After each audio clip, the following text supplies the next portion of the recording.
Hey, what's up, guys, and welcome to another Tuesday night episode of Impact with the Insiders. Love Tuesday, man. Always love Tuesday. Love Impact. Love what they're doing. You guys all know that. Welcome to the show. We are glad to be here with you tonight. As always, I've got my co-host Jeff with me. Jeff, looks like another good card tonight, man. We seem to be saying that every single Tuesday night. Every single week. I mean, it feels like, we say this about NXT takeovers, how they can't miss. And it's almost like we need to say that Impact can't miss because every week they just keep putting on great stuff. Yeah, absolutely, man. I mean, we're coming off of Victory Road, obviously. We had this past Saturday. I know you guys all came out with us and watched that as well. We got a ton of people that watched that, and we thank you all for that. That's amazing. And it just kind of goes to show you that, Impact is coming on. It's coming into its own, and they're getting some viewers and things, and that's awesome. That is awesome. I think it's well-deserved.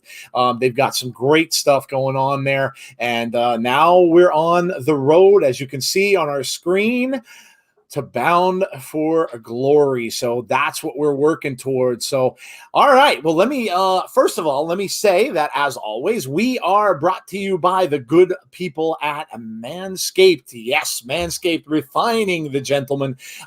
They are kind enough to sponsor us. Check out their products. They have some great stuff, including the new Lawnmower 3, an amazing piece of technology. Make sure you go and you use our code INSIDERS for anything that you would get from them. Even if you're already a customer, you can go over there and you can reorder supplies, things like that, and use that code for 20% off. So, yeah, man, let's get right into it, shall we? I mean, we have what looks to be, again, like I said earlier, another great card. Let me welcome in some people who are here so far. Famous KJ Carter says, yo, yo, yo.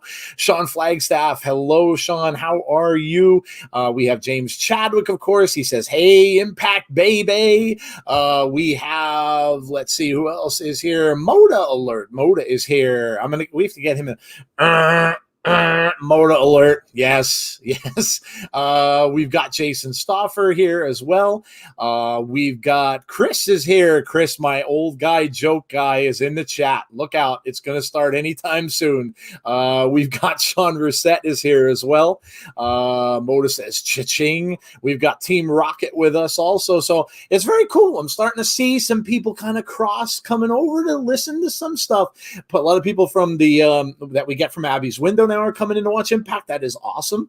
I hope you guys all enjoy it. And if you're not sure where to watch it, to watch along with us, go over to Twitch. They have it on there for free, and also on Access TV, where you can see the show tonight and watch along with us.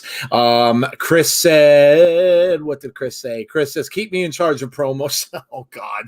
I'm not so sure I want to do that. Moda saying hello to everybody. Team Rocket, yes, I called you out, man. Team Rocket, Imtiaz is here. It says, sorry, I'm a little late. No worries, dude. You're not late at all. I think we've only been doing this for about a minute or so. You're good to go. So, yeah, welcome, everybody. And let's get down to business. Let's talk about tonight's card, shall we, Jeff? What do we have on tonight's docket, man? Listen, I'm going to go ahead and just put this out there so we can start out with a good note. Oh, look. Look who it is. This is going to be a great match, I believe. Yeah. They led into this last week. Of course, Rosemary and Taya got attacked last week by Tasha Steelz and Kiera Hogan. So this was led into from the show last week, and it's just continuing into this week. And yes, I am excited. Always excited to see Rosemary wrestle, and I'm excited about this match. Like Jeff said, it should be a really good match. Nails is here. Hello, all. I've tweeted the links. I'll be back for the show starting. See you soon. Boo! Yes. Moda says, Chris, I'm pretty good at promos. Oh, now we got a promo fight going on. Sean Flagstaff says, hello to everyone. Yeah, that's going to be a great match, Jeff. I totally agree. What else do we have on the card, man?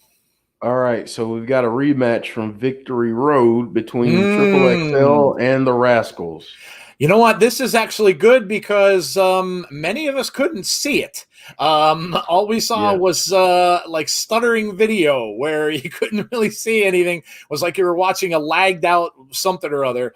So I bet you that could be why they're doing this, because they kind of know that they had a lot of people complaining that they couldn't see this match. I like Triple XL. I like the way they're going with them. They're making it a little more meaner to me. They could come out seeming like they're a little more, aggressive and things. I dig that because they should be. And the Rascals have been absolutely on fire as well lately. So they've entered themselves right into the title picture. Again, tag team action on Impact is awesome. What else is on the docket, dude? All right, so I'm going to talk about the other match, and then we'll get into the non-match stuff they've announced. All righty. Loving this matchup already. So yes. Again, more tag team stuff, man. Motor City Machine Guns going up against Ace and Fulton. Again, this has been, like back and forth. Ace and Fulton, the Good Brothers, of course, the North, and Motor City Machine Guns all involved. And of course, that's going to lead up to Bound for Glory. So tag team action, always fire in Impact, and I have no doubt that this will be as well. All right, man. Are we gonna go? Let's go into some promo stuff. Yeah, so let's go into this big story right here. Oh man, we got something on this yesterday too.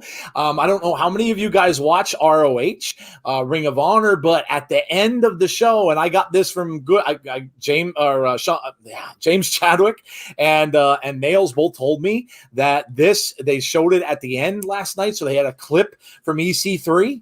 And it was a really awesome clip. I watched it. I was like, well, what's going on? I threw it out on Twitter. I'm like, what's happening?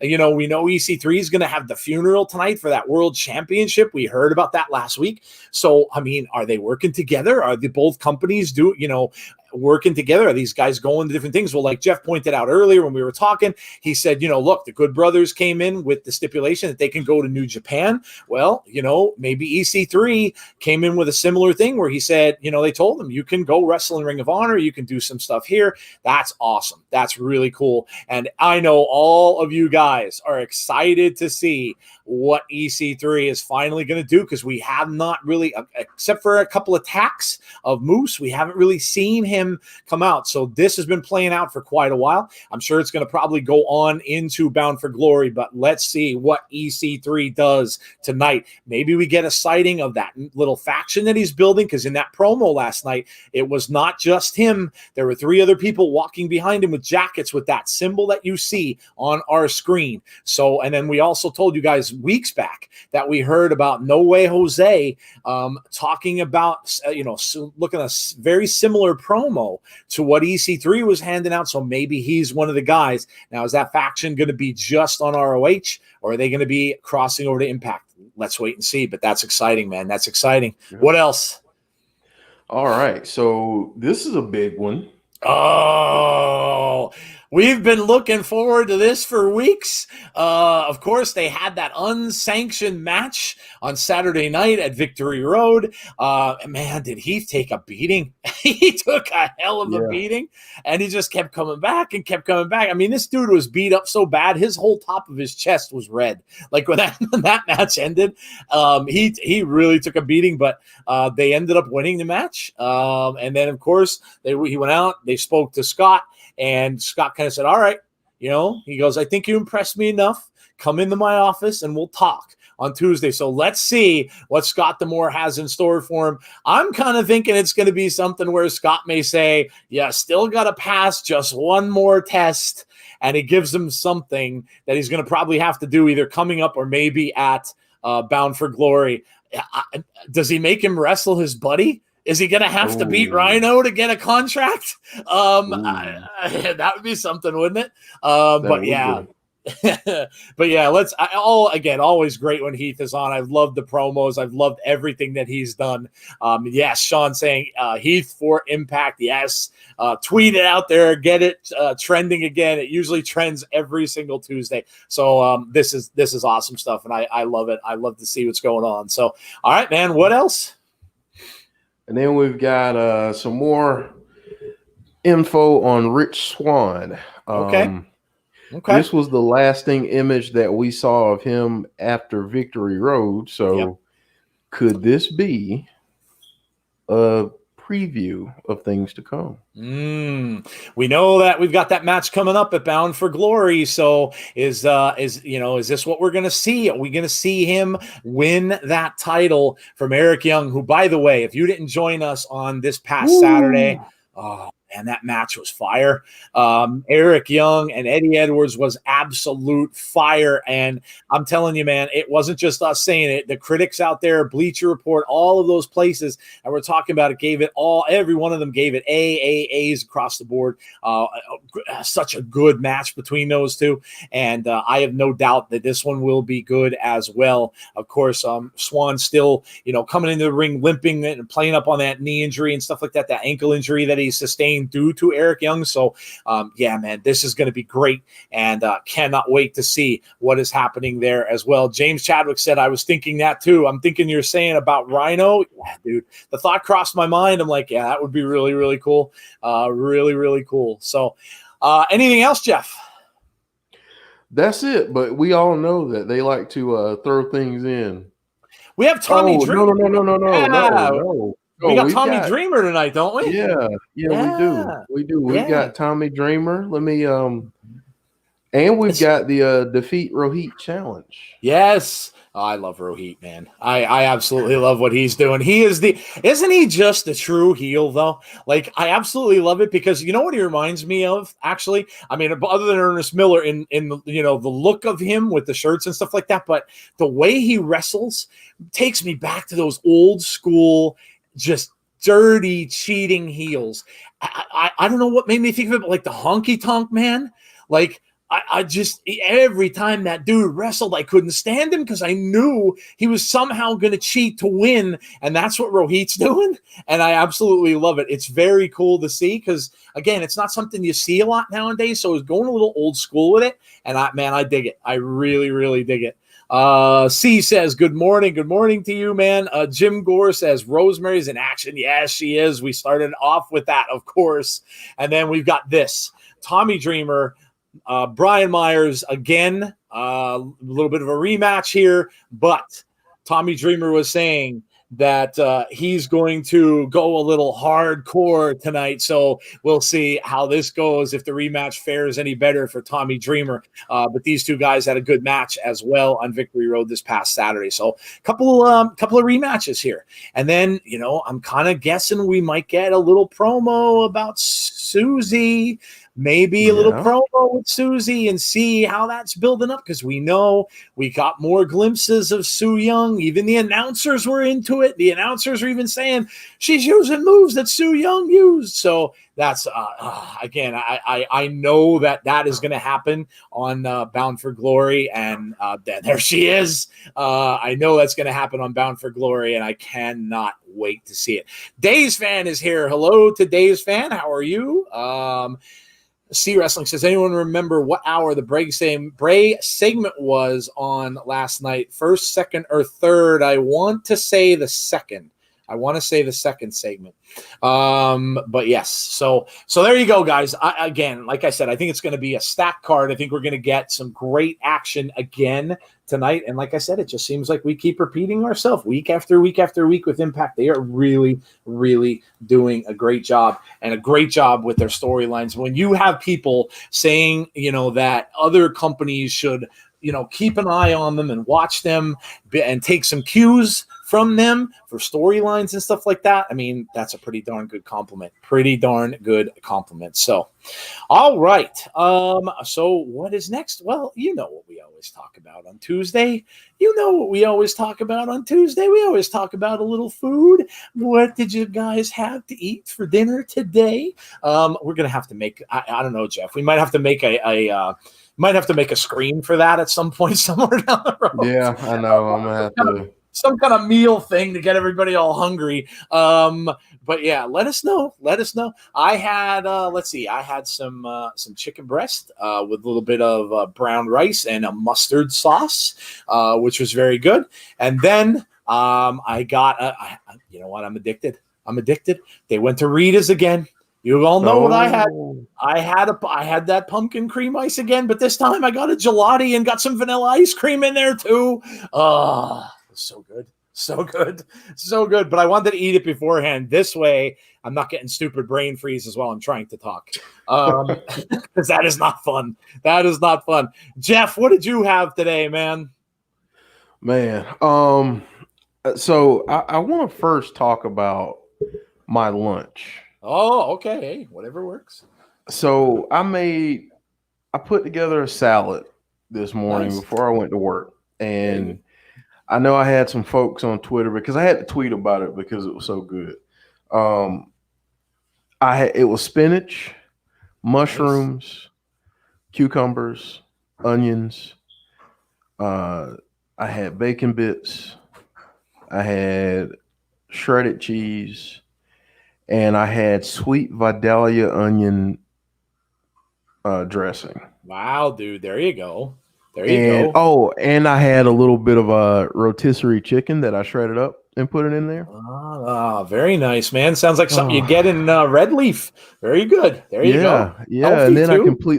I completely blew it tonight with a cheeseburger pizza from Domino's. So. Oh, how was that? I meant to try. It was pretty good. Is it okay? Yeah, it was pretty good. Right. Yeah, it was okay. About that. Yeah, I was wondering about that.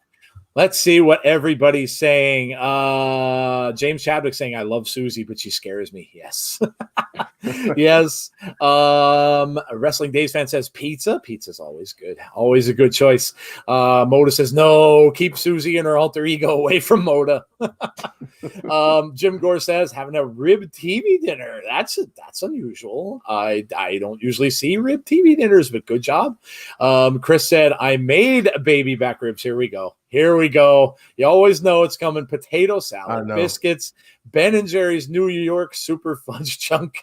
Oh, the big dude, Chris, man. Chris, you know Jeff's going to bug you. You know he's going to bug you. Oh, man. James Chadwick says lasagna. Oh, dude, I love lasagna. Lasagna is awesome. Classic. You know what, lasagna, though? It's a funny dish because it's always good the next day. Like, it's one of those things where you make it, and sometimes when it settles and sits, it's always better, which is usually not, that's not usually how food is. But I love lasagna with, of course, with ground beef, but I like it with some sausage in there. Gives it a little bit of kick. Oh, yeah, so good.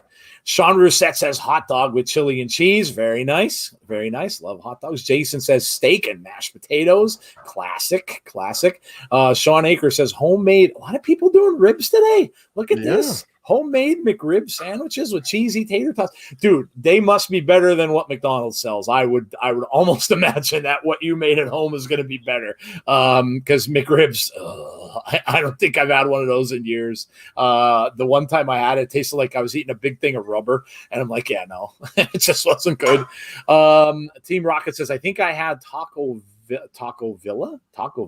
Oh, okay. Steve Walker Facebook says, hey, what's up, dude?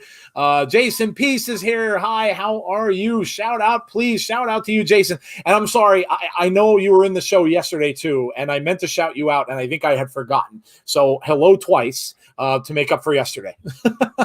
Wrestling Days fan does not like chicken nuggets. Oh, how could you not like, especially with all the Baby Yoda things with chicken nuggies? How could you not like chicken nuggets?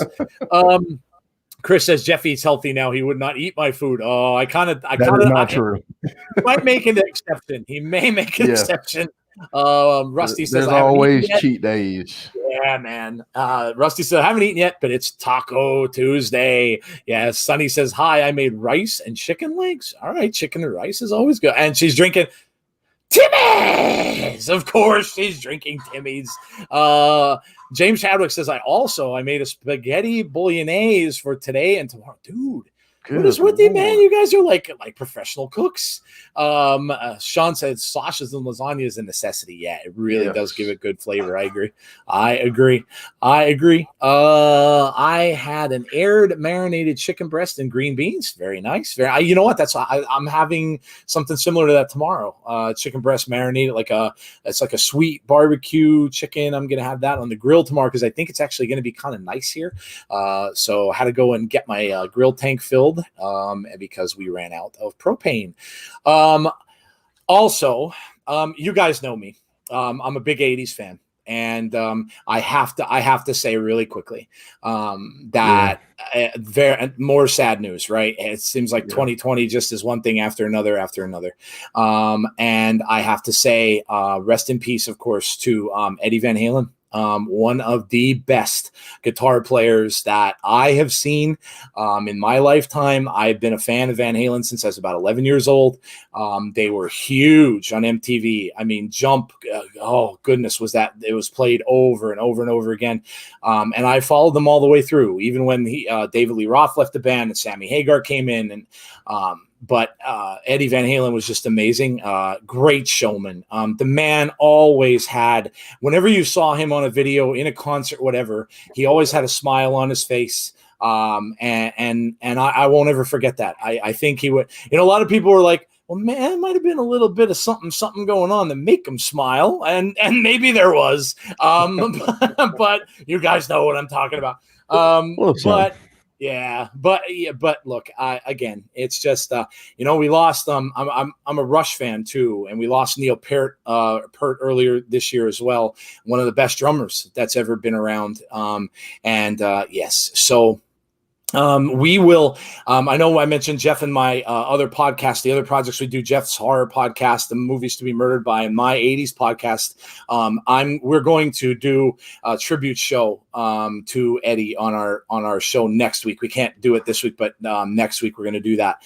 So if you guys ever want to tune in, that one is not on YouTube or anything like that. We only have that. That's only available as an audio podcast so far. We may end up doing it somewhere down the road, but if you want to come and listen, if you've never given it a listen and you want to learn and hear about 80s stuff, we're going to do a kind of a little bit of a tribute to Eddie, and then we're going to go right into talking about Headbangers Ball, which kind of makes sense since they kind of go hand in hand. So yes, so there, man, like I said, it just always seems like it's something else. Man, 2020 has just been so rough, man. Man, it has. Yeah, just so many, like, now you're seeing so many, good people passing away. It's like, it's just rough.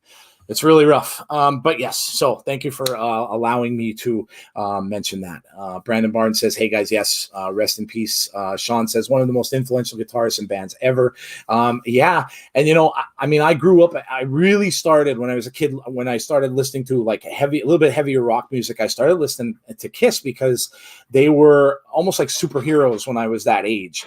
And Gene Simmons was the one who got Van Halen signed, which I didn't know that until I got a little bit older and I found that out, but he kind of scouted them, I guess you could say, and got them signed on. So yeah, pretty cool. Let's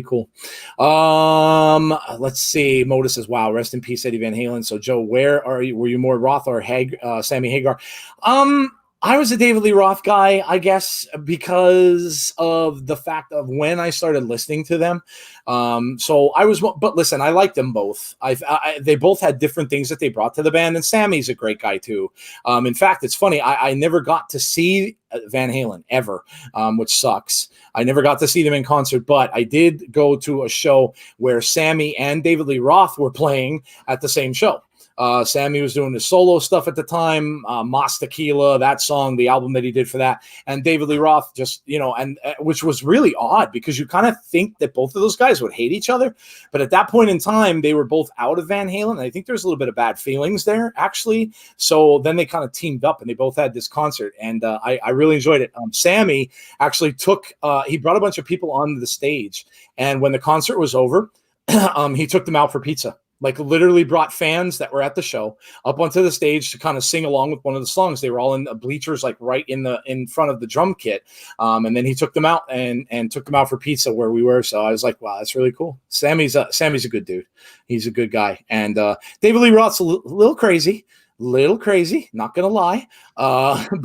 But I like them both. Sonny says Bon Jovi, AC/DC. Yeah, AC/DC's got a new album coming out. How cool is that?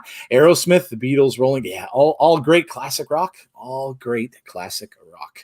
Eddie was a great guitarist, but I didn't like him at all. Yeah, I can get that. I mean, I get that, dude. He kind of may have rubbed some people the wrong way. And I know there were times when Sammy didn't get along with him and Dave didn't get along with him. And people did say that he was a little bit tough to get along with. So yeah, I get that. Moda says Eddie Van Halen did the guitar solo in Michael Jackson's Beat It. He did. He did. If you ever listen to that song and you hear that, the guitar solo, that is absolutely Eddie Van Halen. Yes, good call. All right. Sammy was almost in Van Halen before Dave. The original producer didn't like Dave in the beginning. Well, I can totally understand that. Dave is he's one of those front men that were like all full of themselves. Didn't we get a lot of those kind of singers back then that were just so hard to work with because they had such big egos? And look, you think about a band, and I don't know if any of you guys have ever been in bands, but you think about a band, and I guess that can go to your head. You go out on a big stage, and I guess you can compare it to with wrestling in a way. You go out there and you get that big, some of these crowds are humongous, and that they're looking at you front and center as the singer. And man, that's got to be an unbelievable feeling. And some people just can't deal. And they just get really egotistical and think that they're the centerpiece and stuff like that. And so, yeah, I could see that. And I know it's happened in other bands. I mean, the Police, another great band, and it happened with them. They just couldn't get along. Sting was he was kind of the guy. He was the vocalist and stuff like that. And they just could not get along. And that kind of did away with them way before they should have. Yeah. All right. So let's see. Sean said not only did he do the Beat It solo, but he insisted on doing it for free. That's awesome. Yeah. Sonny Wolf has never been to a concert. Sonny Wolf. Wow. Well, I didn't get started going to concerts until a little bit later in my life either, because we just didn't have them around close to me. And you want to get a good laugh. I mean, I think one of the first concerts I ever went to, my parents took me to a local fair, and I think I saw Sha Na Na. Does anyone remember? Oh my gosh. Yeah, remember Sha Na Na from TV with Bowser? The dude who would go, yes. I mean, I think that was my first concert.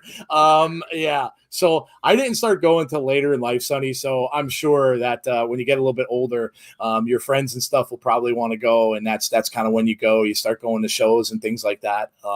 But yeah, no worries. I'm sure you'll get to some. Team Rocket says, "Can you try to read my last comment?" Sure. Let me. I got it on the screen, Joe. Oh, you got it. I'm making a Slendy Tubbies team on 2K20. What is Slendy Tubbies? Are you doing that on what was that, WWE 2K20? Nice. Very nice. I wasn't good at that. I bought it, and the thing was, it didn't have a lot of the glitches that everybody's complaining about with it. I didn't see a lot of that, but I hadn't played in years, and man, did I suck. I unlocked Bray, which is pretty much what I wanted to do. But man, that took me a while. And everybody was telling me, oh, that's so easy. That's so easy. And I'm going in, I'm getting my butt kicked. I mean, I think I lost to Papa Shango like 6 times before I finally beat him. And I think I cheated to beat him because I kept grabbing the tombstone that was out there and hitting him with it. But yeah, I'm just not good at it. Sonny says, my mom's a bit protective, so I've never been to a concert. I was invited to a Halsey concert, but my mom said, yeah, parents can do that. I get it. It's well, I mean, now we may, who knows? I mean, who knows when that's going to come back anyway? Who knows when that's going to come back? Rusty, anyone remember when Jimi Hendrix opened up for the Monkees? That's a funky combination, isn't it? That is a crazy combination of bands. Wow. Jimi Hendrix, one of, if not the best, guitarists ever. You know what's funny? Whenever I hear Jimi Hendrix, I always think of White Men Can't Jump. Always. Because when he tells Woody Harrelson, you can't hear Jimmy. And then Woody Harrelson says, what do you mean I can't hear Jimmy? Well, you can't. You can listen to Jimmy, but you can't hear Jimmy. I love that. That movie is so good. That's another great movie. So good. Man, I'll tell you, one of my favorite concerts I've ever been to was Chris Stapleton. Oh, nice. Okay. Very nice. He is so freaking talented, man. And, a lot of times artists don't sound as good live. He sounds better live. Isn't that funny how some of that is now? And, so many of the newer artists that are out there, and I'm not going to dump on just the newer artists, but because I'm sure it's gone on for a long time, but so many of them now they're studio musicians. So they go in and they record and they sound really, really good in the studio. But then when they go live, because of the studio people that are working on the vocals and making them sound so much better, when they go live, they just don't sound as good. And yeah, man. I'll tell you one of my favorites, and people can laugh at me all you want to. One of my favorites I've ever been to is Hall & Oates. I love Hall & Oates, man. Dude, I love those guys, man. They are, they call them Philly soul, and I've loved them since the late '70s, early '80s, and on through. And I've gone to see them twice. One time was in Philly. They did a concert for one of the local radio stations there, and they were amazing. They were really, really good. Really, really good. Of course, a spectacle concert would be, of course, I've gone to see Kiss now probably 6-7 times. The spectacle of a Kiss show. And I'm never going to sit here and tell you that they are great musicians. I'm never going to sit here and tell you that they are great vocalists, because they are not. But the spectacle of the show is just unbelievable. Unbelievable. And I've been told that maybe you can compare that to Pink Floyd. And Jeff, I know you're a Floyd fan. I've never seen Pink Floyd live, but I will say that I did see the Pink Floyd Experience live. Yeah, they were around here too when I wanted to go see them. Okay. Yeah. I like them, and I used to, this is gonna sound crazy to some people, but I used to see them, and then anytime that Dave Matthews Band. Dave Matthews, yeah. I've been to quite a few of his concerts. Anytime he was around the Greenville, Atlanta area, I'd always go because I absolutely love Dave. So there you go. But yeah, Pink Floyd. Like, you know what? Tonight I'm gonna listen to some Pink Floyd. I gotta do a shuffle of some Pink Floyd because, man, gosh. I just finished my Pink Floyd vinyl collection about 3 weeks ago, and I went vinyl shopping, and I found the Division Bell on vinyl, which is really, really hard to get now. And that was the last one I needed. So yeah, I'm a big Pink Floyd fan. Leah, let us know. We're talking about music on a wrestling night. Why not? I'm seeing you guys are saying, let's see, some of you guys are talking about Slipknot. I'm seeing. You're a rich girl, and you're going too far, but you know it don't matter anyway. Oh, so good, dude. So good. All right, guys. Well, we are getting underway with Tommy Dreamer. Tommy Dreamer, the innovator of violence, is in the ring, and they start right off with some good stuff. So we are getting Tommy Dreamer and Brian Mott. Tommy Dreamer, all serious. Look at him. He's got the orange bandana on. Oh, he's got the orange bandana. James, I hope you boost in my absence. Fun fact, Rich Girl is literally about a guy. It just didn't sound as good to sing You're a Rich Guy, so he flipped it. Yeah, I think I heard that. I did hear that. Yeah. Sean Aker says Hall & Oates is the second concert I went to. The first was the Beach Boys, 87. Dude, that was right around the time the Beach Boys were hot. That was around the Cocktail soundtrack time. So that was, when they sang Kokomo. Yeah, there you go. That's awesome, dude. Good. That would have been a good show. Eric said, I took a 2-hour nap and got a headache after that. Sorry, dude. Are we all wearing black and ready to mourn the TNA title? Yes, I am. Black shorts, black shirt. Yes, I can't get any more black clothing on. Well, I guess I could, but I don't have any others.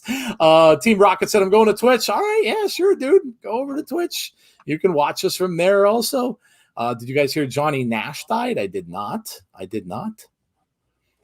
Oh, Brian Myers with a slap across the face to start, and we are underway. Tommy's got the same outfit he pretty much wore, except instead of the polka dots being yellow, they are orange today. Dreamer with a quick slam, and Myers down on his back, and now Tommy Dreamer with a huge clothesline and knocks both men out of the ring. So we're getting a quick start here. EJ Movement says Jessica Havoc is doing a watch party too on Twitch. Oh, very cool. Yeah, she does every Tuesday. Very cool. Make sure you check that. Yeah, that's right. Yeah, that's the other way you could watch. The Weeknd is the greatest singer on earth just because of the blinding lights coming at me. All right, dude. Yeah, I was hoping for a Myers sucks egg shirt. My first concert was Alice Cooper, Fraley's Comet Fat. Dude, that's awesome. Wow. I saw Alice about maybe, I want to say 6-7 years ago. And he's still, again, that's another one that's just an absolute spectacle. If you haven't seen Alice, that man is still the theatrics, the guillotine, the Frankenstein thing. He even did the song from Friday the 13th. He's back, the man behind the mask, and had a Jason on stage. It was amazing. That's a great show. That's a great show. Sean says orange polka dots. Yeah, he switched up his pants and he has orange today. Yeah. Nail says, have a drink, then pour one out for the title, but don't get it on your carpet. Yes, don't stain the carpet. If I pour it out, it's going in my mouth and down my throat. Especially if you're drinking a little wine. You don't want any red wine on the carpet. That's bad news. Bad news. I've got some bad news. Yes, bad news. Yeah, Nails, no commentary. Right. Yeah, you're right. There isn't. I was wondering. I'm like, why is this so quiet?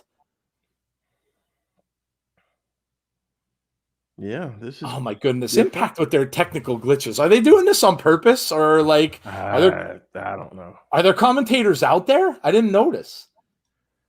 Well, normally they're commentating from the back. That's right. They're in the back. Yeah, you're right. Never mind. Man, this is a little different. A little weird. I think WWE may have done a match at one time with no commentators, but I think they did it on purpose. And I think they wanted just to see and try it out like as a test or something like that. But yeah, it's hard to survive without commentators. They do such an amazing job. It's a little weird. Yeah, let me see if it's the same way on Access. Yeah. Oh yeah. Check that out. I think Impact is experimenting with no commentary, says Sonny. Alice Cooper and Rob Zombie was incredible to get. Oh, I'd imagine, dude. I'd imagine. Nail says, yeah, it does. It is weird. I agree.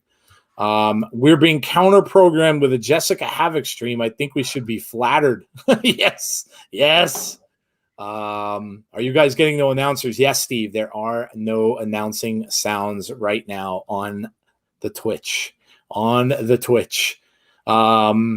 Is it? Well, let us know if you guys go. I know Jeff's checking Access TV and listening to see if there's any sound on there. Sean said Alice was great live. I was impressed with his stamina. Yeah, no kidding, dude. No kidding. Yep. It's Retribution. Yes. Mustafa Ali. What about that news? Mustafa that was Ali awesome. is the leader of Retribution. How cool is that? No commentary, must be just Twitch. Did you check it, Jeff? Is there commentary on Access? I'm trying to find it right now. I'm still trying to get used to all my channels since I'm not in the I gotcha. sticks. Jim Gore says, I think they forgot the commentary. Oh boy. maybe Josh and Madison are too busy making out. Oh man, they got to stop with this technical glitches. Yeah, I mean it kills them honestly with some of the. It's on Access TV, so it is. So they have commentary on Access, Sean. Oh boy. Well, you know what? Let's pay attention, and maybe I'll try to comment here. Let's see. I hear them on Access. Yes. Oh, dude, what is up with that? Well, you're going to hear all the wrestlers commentary to each other throughout the match, whether that's a good thing or not, because you might be hearing them say stuff that you wouldn't normally hear, like let's go home or do that, or, you might hear things that you're not supposed to hear. So that could be kind of interesting, I guess. Myers now with Tommy in a headlock. Tommy trying to get back up to his feet, and he gets a shot to the midsection on Brian Myers. And now he gets a knee back to the midsection. Myers trying to throw him across the ropes. He misses. He goes over the top, but Tommy catches him in the air and down with a power slam. Brian Myers now down. Tommy is down. Both men down now in the middle of the ring. And you could hear the ref is playing his day. Oh, yeah. Goodness gracious. The Ali reveal is awesome, says Rusty. Yes, I agree. Thank you, Chris. It was. It's fine on access. Oh, there you go. He tells him the channel, $2.99. Some shots now by Tommy Dreamer, a couple elbows, and a little bit of a Dusty Rhodes elbow from Tommy Dreamer. Very nice. Very nice. But he runs into a back elbow from Brian Myers. Oh, nice one by Tommy. Good job there. He takes him down. Now he goes for the cover. 1, 2. No. Kick out by Brian Myers at 2. It feels like I am at a live wrestling show without the commentary. That's true. That's very true. My Og Hall days from here in Allentown. Good old Allentown, PA. I know it well. Kick to the back of the head from Brian Myers. And a slam. Goes for a pin. 1, 2. No. Kick out at 2.5. I know Allentown very well. Very familiar with that area. In fact, I go there still to this day. I go down and buy vinyl downtown Allentown. Dave's fan says he's doing well. Just started to get concerned about Corona because they locked the area of my school. Sorry to hear that, dude. Yeah, dude, it's just crazy, isn't it? It's tough right now, man. It is. Oh. Yeah. And Brian Myers going high risk here off the top. Completely misses with the elbow drop. Tommy Dreamer is now in charge here. He gets right back up and he's going over. Grabs him by the head. Nope. Gets a kick. Reverses it. DDT from Tommy Dreamer. 1, 2. No. Kick out at 2. Another good match between these two. They had a good match on Saturday as well. Tommy going up now. He's going up. You never like to see Tommy Dreamer doing high risk. He tried to come and sidestep the rope and go another direction. Completely whiffed. Now a kick to the midsection from Brian Myers, and now he comes down. Oh, that could be it. 1, 2. No! Kick out from Tommy at 2.5. Just kicks out. And Brian's getting a little bit pissed off. Rusty said, do you miss the sticks, Jeff?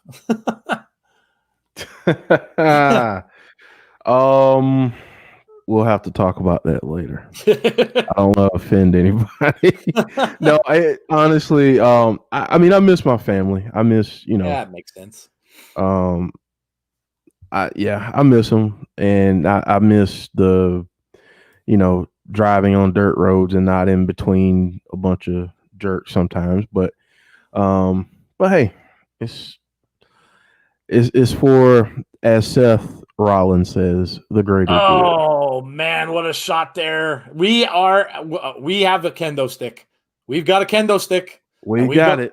We've got Tommy Dreamer with his hands on it, which you never want to have happen. Tommy Dreamer is a major proponent of the kendo stick. Think of my girls. He stops him. Think of my girl. What is going on here? Think of my girls, and he stops him. Oh, and then a thumb to the eye. You never fall for that, and he smashes him across the head with the kendo stick, and he gets disqualified for it. Oh, Tommy, you never fall for that one. Never fall for that one. Trick in the book. Oh, major shots now to the back from Brian Myers. Tommy now. Well, I'm guessing this feud is not coming to an end here. Oh, just going to town on Tommy Dreamer. Referees coming out to the ring now to try. Here comes security. They're going to try to stop. Oh, he goes after security with the kendo stick. And here comes Scott D'Amore. Scott. Like, you don't want to do this, man. Telling him to stop. Telling him to stop. Trying to get him to calm down. And there he goes. He gets him out of the ring. Scott D'Amore now into the ring. I really hope at this point that they don't try to fix it and make you rewind the whole thing and start over again, because that would really suck. Yeah. Because that's what they did on Saturday. Well, it's a shame no North tonight, because Ethan is great at trash talking during. Yeah. Oh, now you can't even hear the backstage either. God. God. Oh, dude. Oh, now we're not going to hear the promos. Oh, man. Jeez, come on, Dude, they Impact. got to stop this stuff, man. It's just technical glitches. Oh, man. I'm going to have to mime promos. How the heck am I going to figure that out? I can't listen on Access because it's too far away. My TV's in the other room, and I can't listen to it on headphones. Yeah. Oh, man, dude, come on. They got to stop with these glitches. Got to stop with these. What about the other stream that's going on Twitch? Is that one doing the same thing? Who's that? Who's the Jessica Havoc? Jessica Havoc. Is hers doing it too? They said that hers is doing it too. Oh, man. Joe, I'm gonna grab something to drink real quick. Yeah, go ahead, dude. A little bit parched.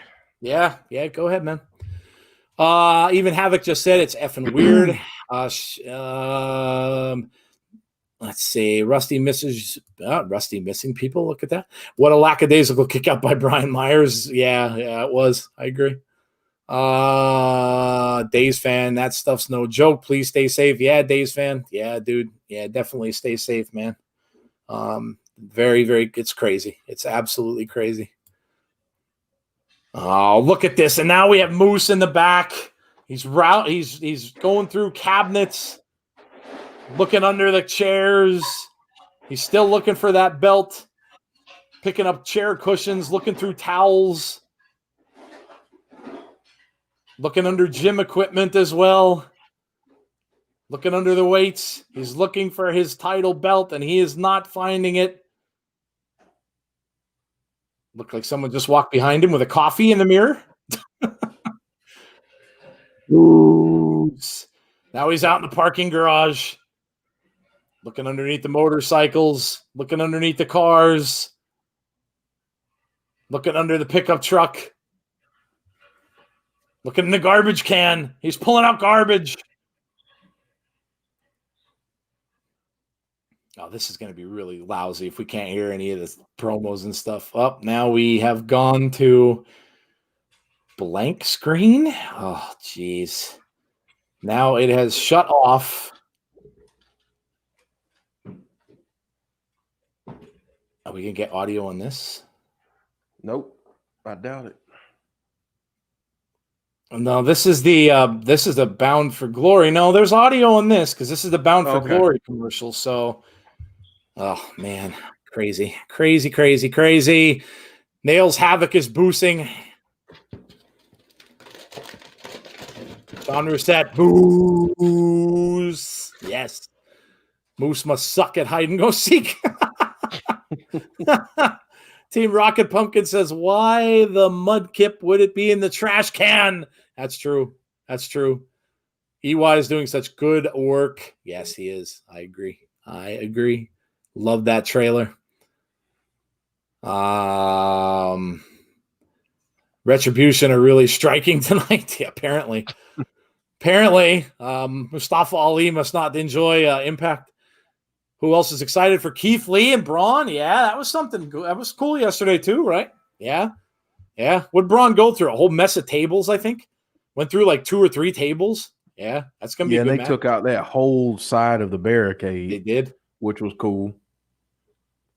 All right, so now are we going to get audio here? No, we are not. Oh, not good. Not good.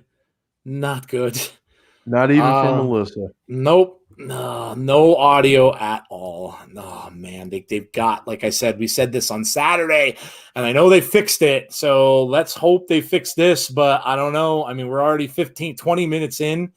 Man, they got to fix this kind of stuff. It just kills it. I mean, I know there are people that are watching on Access and stuff, and they're not going to know, but for the people that are trying to stream it, this is just bad. They got to stop that. Very bad with this technical stuff. Very, very bad. It's just silly. Whoever's in charge of the technical stuff, man, they got to get that together. They have to get that together. See Access still on ads though. Yeah, Access runs behind. I've noticed that before. I've watched Access before, and that does run behind. But it sucks. Like I said, I won't be able to hear anything promo wise or anything now because I can't hear what's going on. So, well, guys, we'll have to rely on you. If you are watching on Access TV, you can be our mouthpieces tonight, and you can tell us what is happening on the promos if this doesn't get corrected. Let us know what is being said, especially with the EC3 thing, and that's going to be an entire promo. We just got sound.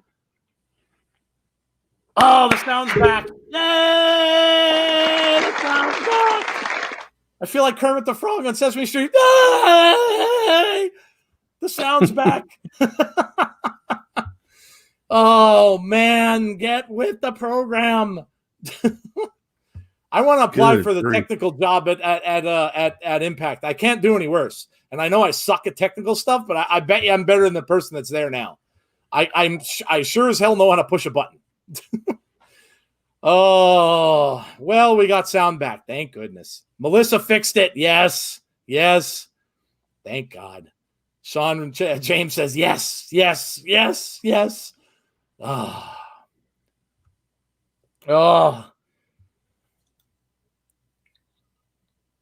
Stop. She's apologizing. Sorry, what's going on with audio?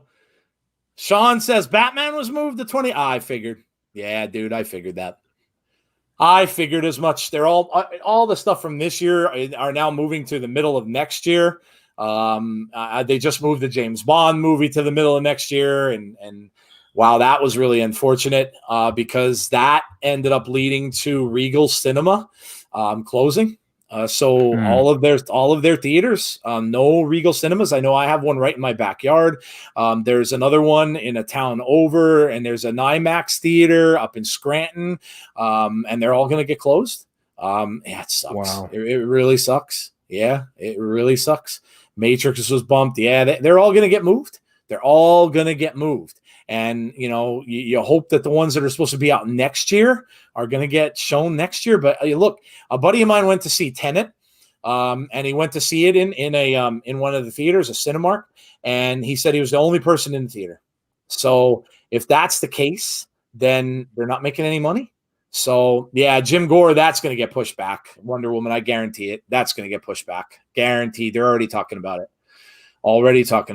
So, Dave's fan saying, I swear to God, if they delay Godzilla versus Kong for the 6th time.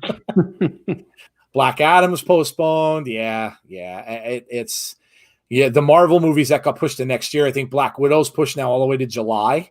I think it's June or July of next year. They may end up pushing that back. It's going to really, really delay a lot of this stuff. There's just no money in it for them. And what it may do. Oh, we've got a promo. Yes. Oh, no, not this promo. The first promo has to be Johnny Bravo. Hey. Oh. The first audio I hear after the is Johnny Bravo. Come on. You're killing me.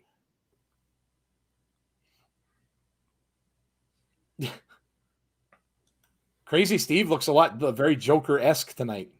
Yes, he does.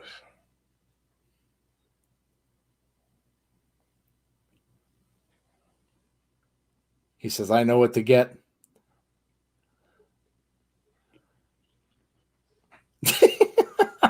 Oh, he's the best man.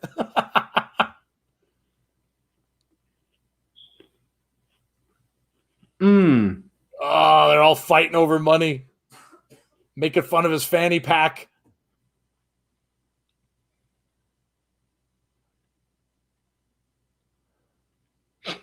I'm 107, says Crazy Steve. Crazy Steve's older than me. How about that?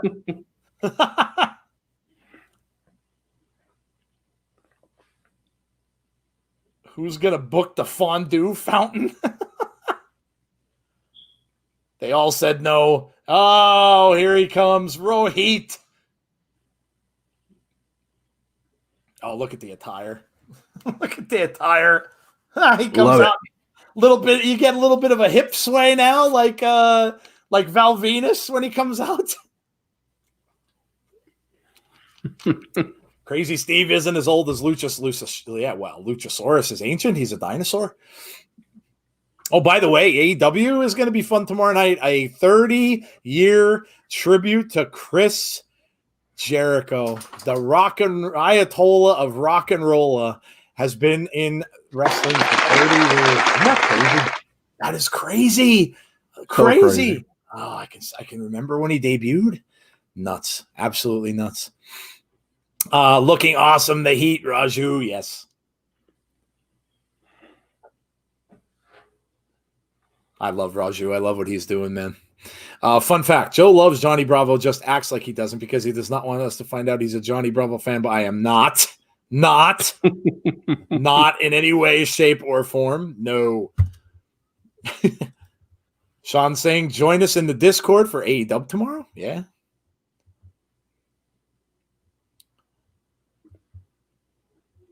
I'm the most sharing, caring, and giving professional wrestler. Best part of Raw last night, Nia putting Lana through the table. What does Nia have against tables is what I want to know. What does she have against tables? Rohit saying I'm handing out opportunities, but it's not my problem if you can't take advantage of them. Victor Nash says, what's up, guys? What's up, Victor? How are you, man? Hope you're doing well. You came on at a good time because there was no audio, not from us, but from Impact on Twitch for the beginning first 20 minutes or so of the show. Joe remembers. Here we go. Chris, when the first rock rolled, it was the first tire. Oh. Who's going to answer the open challenge? James saying, I'm going for Wentz.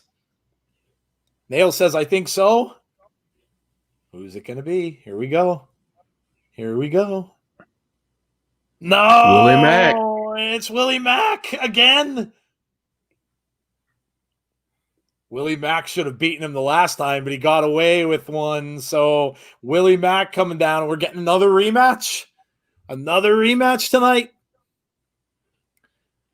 Dave Sven says, I really like Nia Jax now. Legit.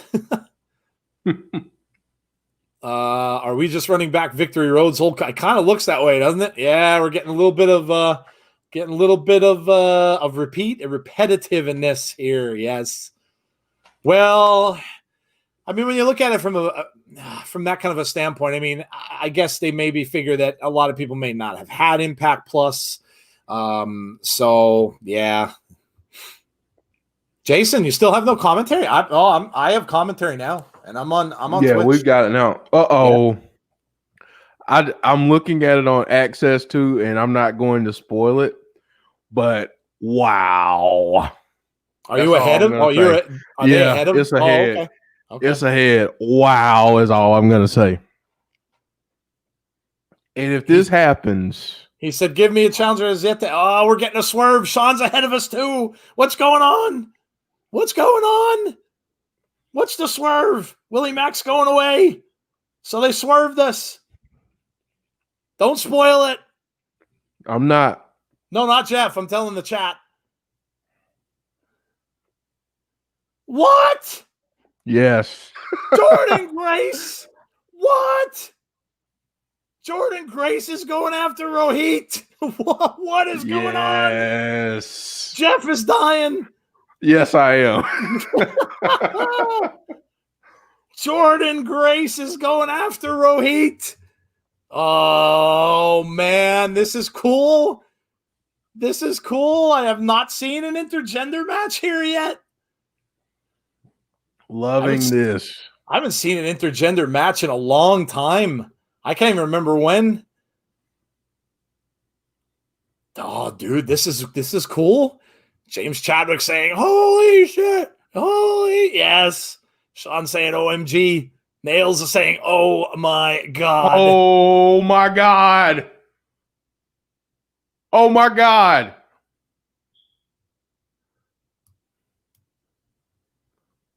Was there something else? Yes. Just wait. Just wait. Holy Nikes.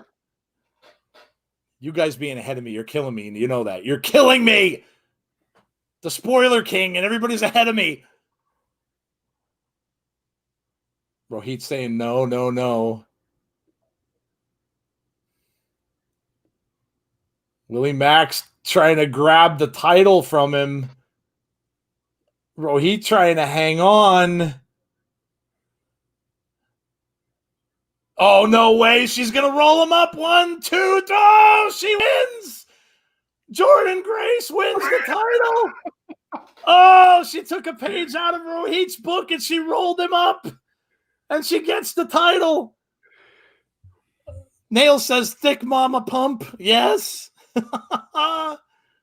Oh, man, that was awesome. Jordan Grace is the winner. Sean's going, oh, my God, oh, my God, oh, my God, oh, my God, oh, my God. Yeah. Dave's fan, what's happening? Jordan Grace just beat Rohit for the title. KJ Carter says, great. I always hated intergender matches. They were always uncomfortable to watch. Jeff, get back on Twitch. That's too obvious. Okay, I turned the TV off. So. Oh, you're good, dude. It's all good. Awesome Sauce says, yes, she won.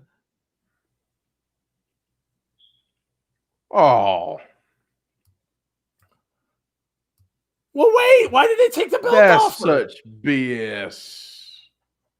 Why did they take it off her?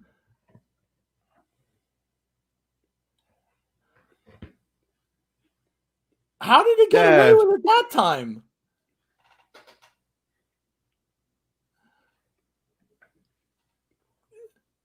What happened? What? He said you didn't. Oh, he's saying it was a non-title match. Oh, man. What did I say about him being a snaky heel beforehand? Oh, he snuck out of it saying it wasn't a sanctioned title match. Oh, that man. was BS. Oh. That was BS. Oh, man. And he did his job because now I want to punch him in the face. So there you go. Now you hate him even more. Sean said, I was so ready to talk about the name she was etched in history next to. Oh. Honestly, kind of genius, says Sean. Uh-oh. Scott D'Amore. I said, all you ever done is wanted opportunity. You made the most of it.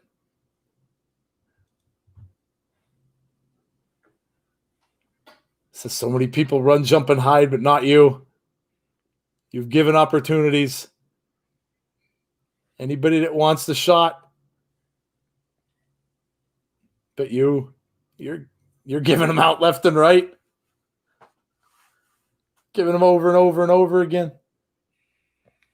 You're so damn giving.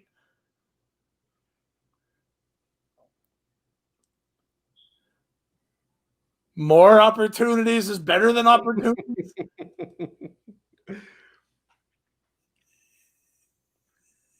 You want everybody taking a shot? Oh, this isn't going to be good. Bound for Glory. You. Willie Mack.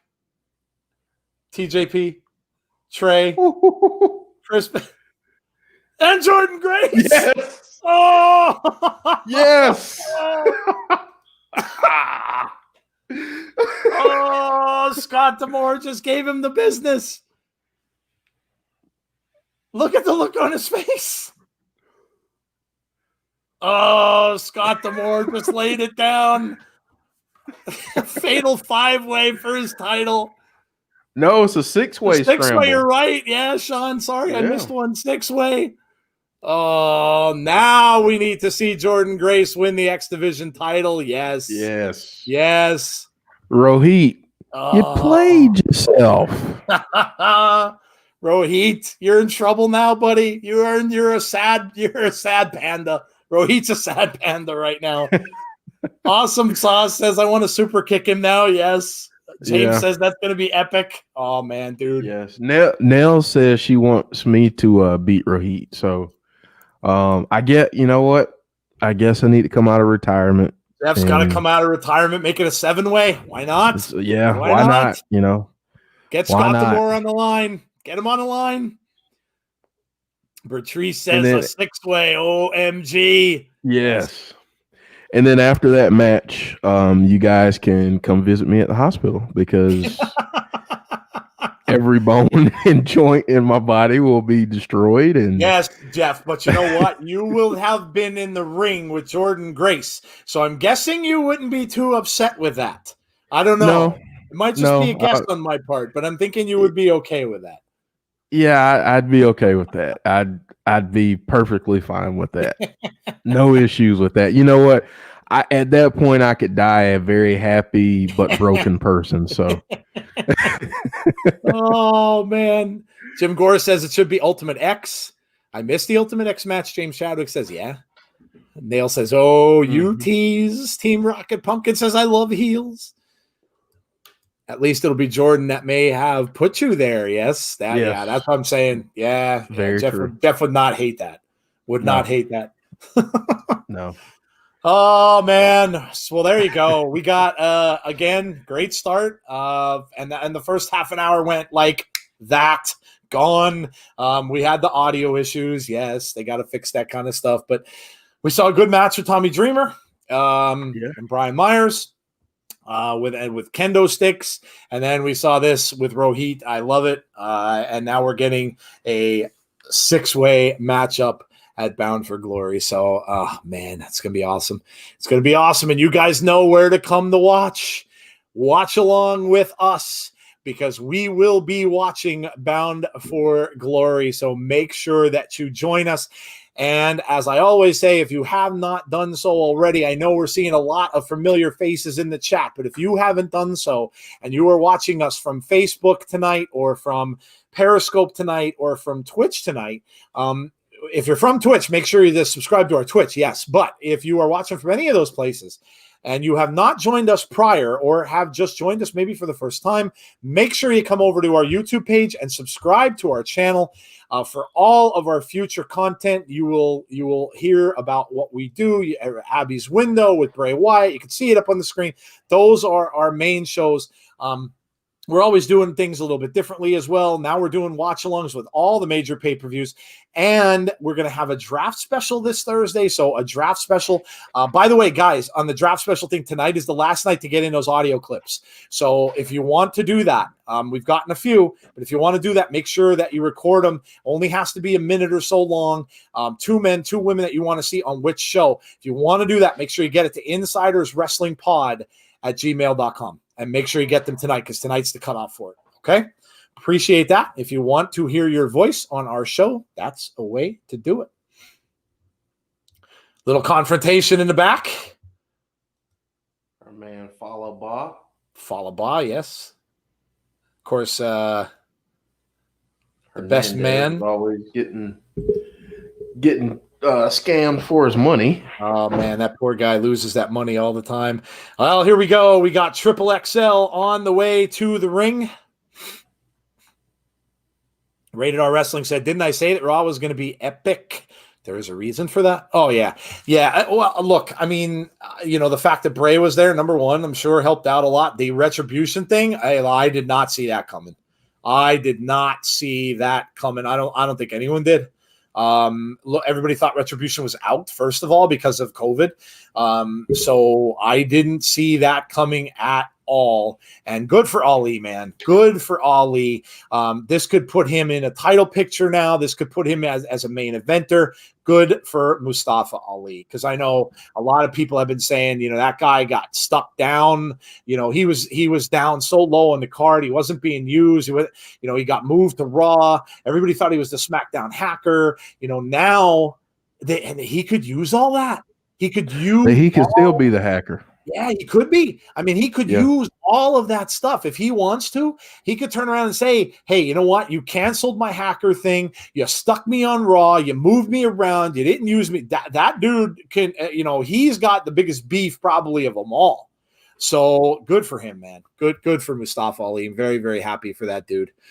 Bertrice, yes, we did get it. Yep, it is in our email, and thank you for sending that. Really appreciate that. The screen shaking. Yes. Yeah. The screen was shaking last night. WWE's doing that a lot now too. They're doing that shaky cam thing. They did it last night when Retribution attacked. Yeah. So Sean saying he wouldn't mind one of those Rascals jackets. Oh yeah, dude. Yeah. Like the fluorescent green and black. Yeah. Whoa. Oh, look at that. Oh, now the Triple XL double teaming now. Larry G and AC Romero going to town here. Oh, they're pulling him apart. Oh, man, way up in the air and slammed down. Didn't even let them get their jackets off. Speaking of jackets.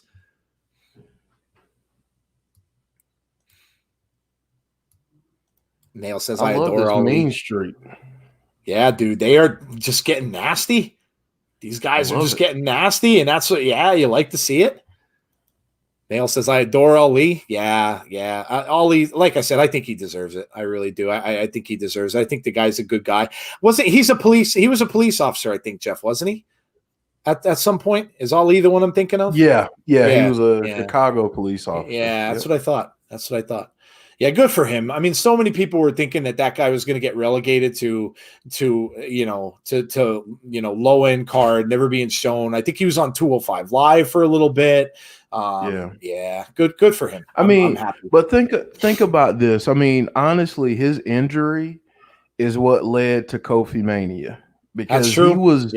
he was the one that was set to go into that match, and from what from depending on what you believe, from what you read, he was supposed to be the champ. Yeah. At that point, and you think about how that injury kind of halted all of that, and that's true.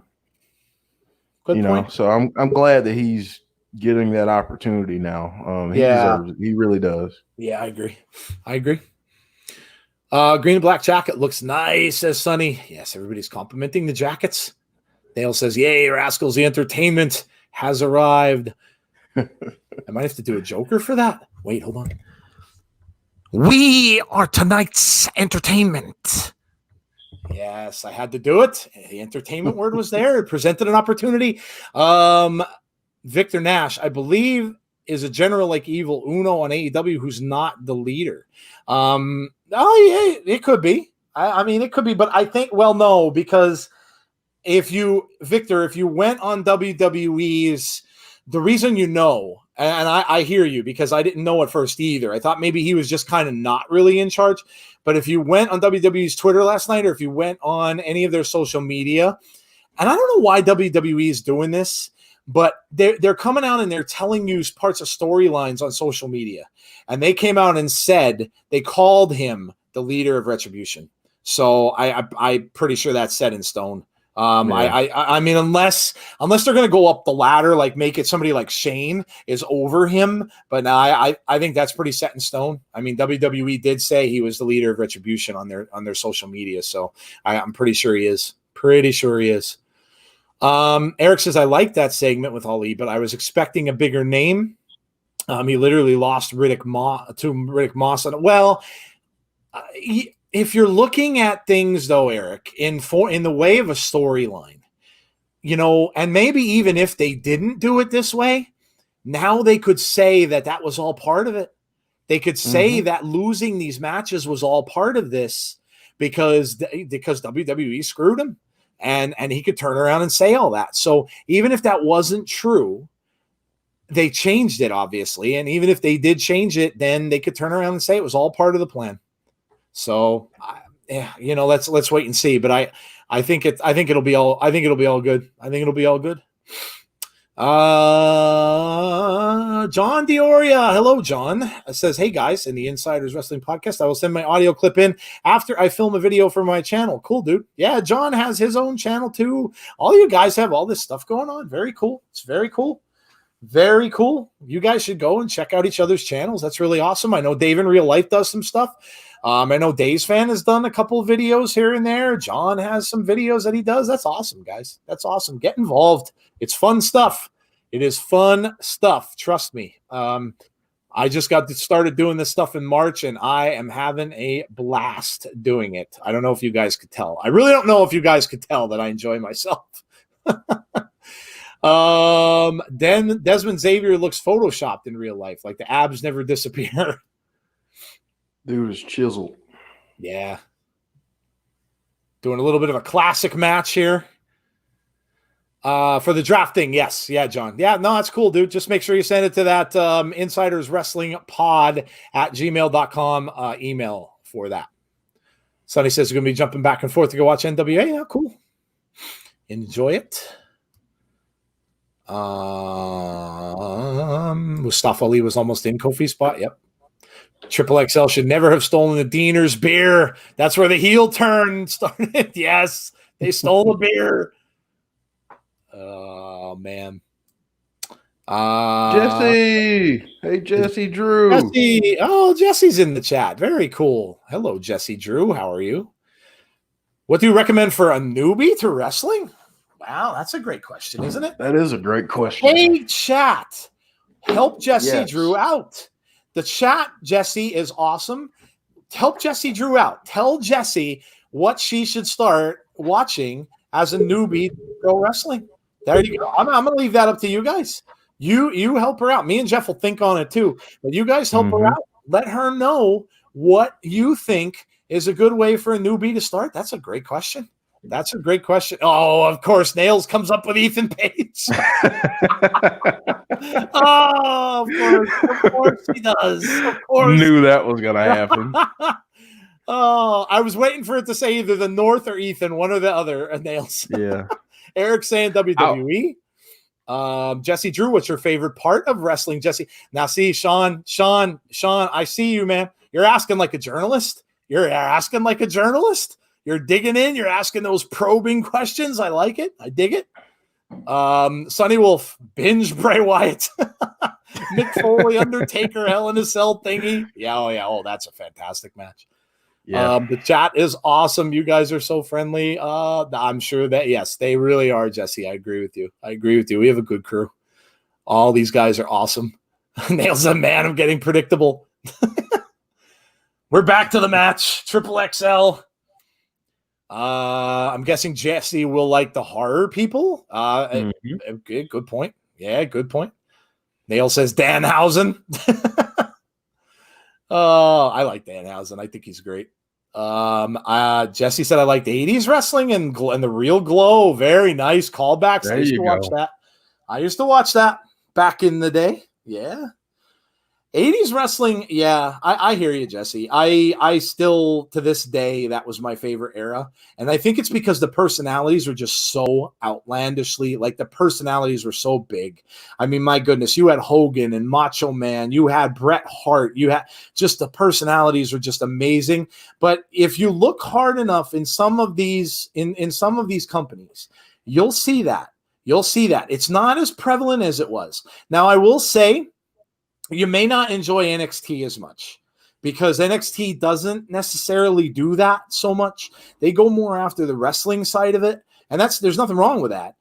They're good at it, but they don't do the personality thing so much. Now, Karrion Kross is kind of an exception, but you'll see it, little by little. I don't know. I guess my advice: pick a show and just start to watch. I'll be honest. Like for me, I started with Impact about 2 months now. Yeah. And I'm digging it. I haven't watched it in years, absolutely in years, and I'm all in. I'm totally invested. So yeah. Let her know. Let her know, chat. Let her know. Victor Nash says old school NWA wrestling with the Road Warriors. Oh, yeah, dude. Yeah, great. Old school stuff's awesome. Rusty says, Jesse, go watch King of the Ring from 1998, The Undertaker and Mankind in the Cell. Oh, man, what up? Yeah, you can't get a much better match to start out with.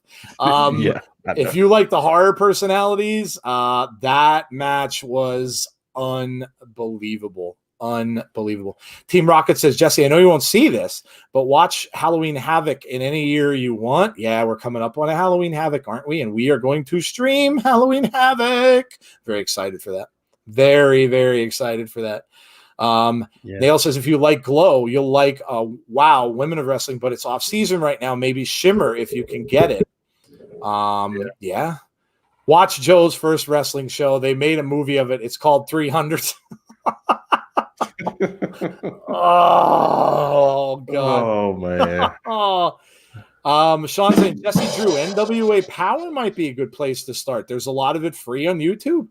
NWA Power is really good. Yeah, NWA, and it's got our especially Thunder Rosa's in there. Yeah, go ahead, Jeff. Sorry. No, I was just gonna say, especially if you watch the old school '80s stuff, it has that nostalgic feel. It does to it. So that's a good place to start. I would also recommend Impact.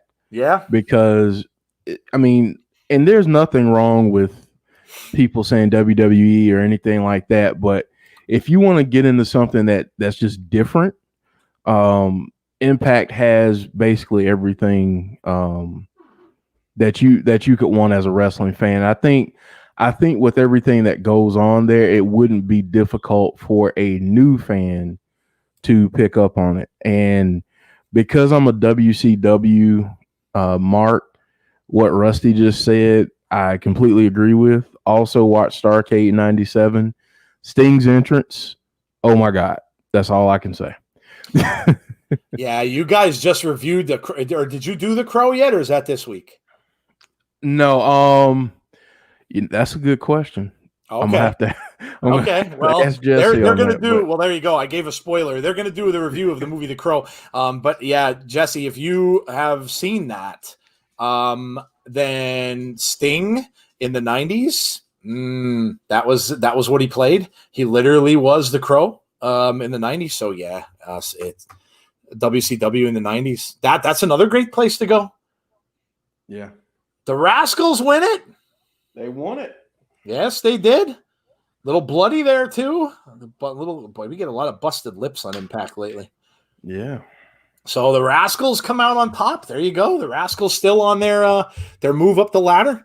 Days Van got timed out. Yes, I think he did because of all the Goldberg talk about great matches from Bill Goldberg. Oh, Jesse, see, our chat is really cool, but you know, Days Van gets timed out a lot. He just a lot. A whole lot. James Chadwick saying Undertaker versus HBK. That's Shawn Michaels. Hell in a Cell in Bad Blood 1997 or 97 was epic. I watched it again yesterday. Yeah. Yep. I'm going to put this up just for Jesse. Oh, yeah, look. Oh, dude, my favorite iteration of Sting. And I've liked all of the Sting characters, but oh, that was so good.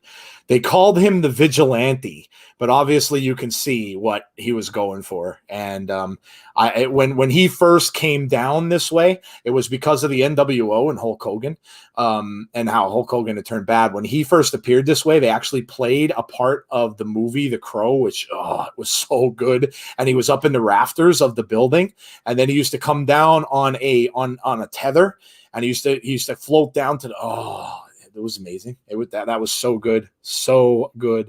And I love Sting. I love Sting. Man. Rich Swan's physical therapy. We're getting a look at behind the scenes of some physical therapy from Rich Swan. Sean Flagstaff saying, subscribe, brother. Yes, subscribe to our channel if you have not done so already. That would be amazing. We're getting close. We're back down. Oh, dude, we're fighting this thing. It's like a needle. It goes up, it goes down, it goes up, it goes down. I came out and said we're down to 17. I think I said on Twitter. Then it went up to 18. So somebody decided to leave. So yeah, it's so close we could taste it. It's like we're in the teens. So we're almost at that 1,000 number. Whoa, Joe! Look who's Eric in the Young is rehab with the center. trainings. Oh no, this isn't going to be good. This is not going to be good, Eric. Oh no! Oh no! Man. Eric Young puts the ankle on the training machine and he's going, now he's tying it to the bottom of the machine. Bench. Oh, man, this is not going to be good. God. Oh, just stomping on Rich Swann. He's not got a kettlebell. Not a kettlebell to it. Oh, my gosh. Oh, man. Swann is being devastated in the training center. Oh, man. What does Rich Swann need to do? Oh, my goodness. Jeez. Oh, my goodness. Best horror matches, Dusty Rhodes versus Kevin Sullivan or Ric Flair. Wow, that's a good shout, dude. Kevin Sullivan's awesome. Yes. Nice shout, Victor. Nice shout, man. Sean Akers seconded. What did Sean Akers said? I recommend anything Jim Cornette condemns as exposing the business or as an outlaw mud show. Yeah. You can pretty much do almost anything opposite that Jim Cornette tells you to watch, and you'll pretty much enjoy it. Yes. James says every division in Impact is stacked. Yes, I agree. Greatest match ever: Alicia Fox versus Melina. Good Lord. Dude. You better watch. They don't time you out like they just timed out Days Fan. Jesse says next week is the Crow. Well, there you go. You go. So, Sonny Wolf, that episode is for you if you want to check out Movies to be Murdered by. Since you haven't seen the Crow. There you go. You can watch it with us. Yes, Jesse, the Crow with a baseball bat. Absolutely. Eric says, I'm not known for getting timed out. That's Dave's fans thing. So I can say Goldberg versus Taker was a 10-star and not get timed out. Boy, dude, you're really asking for it. And Rusty is quick on that timeout trigger, dude. Look what he's saying in the Samuel L. Jackson voice. Say Goldberg one more time. I double dare you. Oh, man. Speaking of Samuel L. Jackson, you guys all hear that they're doing a Nick Fury series? Amazingly cool. They are doing a Nick Fury series on Disney Plus. Now kind of cool. But of course, he's got to be a little PG in those, but Samuel L. Jackson's awesome. Team Rocket says Eric torching Young. Yes. Attacking Rich again. I know. They all said they fooled us with the bald doctor. Yes. James Chadwick said, I love this Eric Young. Yeah, dude. He's sadistic, isn't he? He's sadistic. Let's see. Callan Corner. Jesse has joined us. Hello, Jesse. How are you tonight? Another Jesse in the chat. We've got Sean's and we've got Jesse's. We've got Sean's and Jesse's in the chat.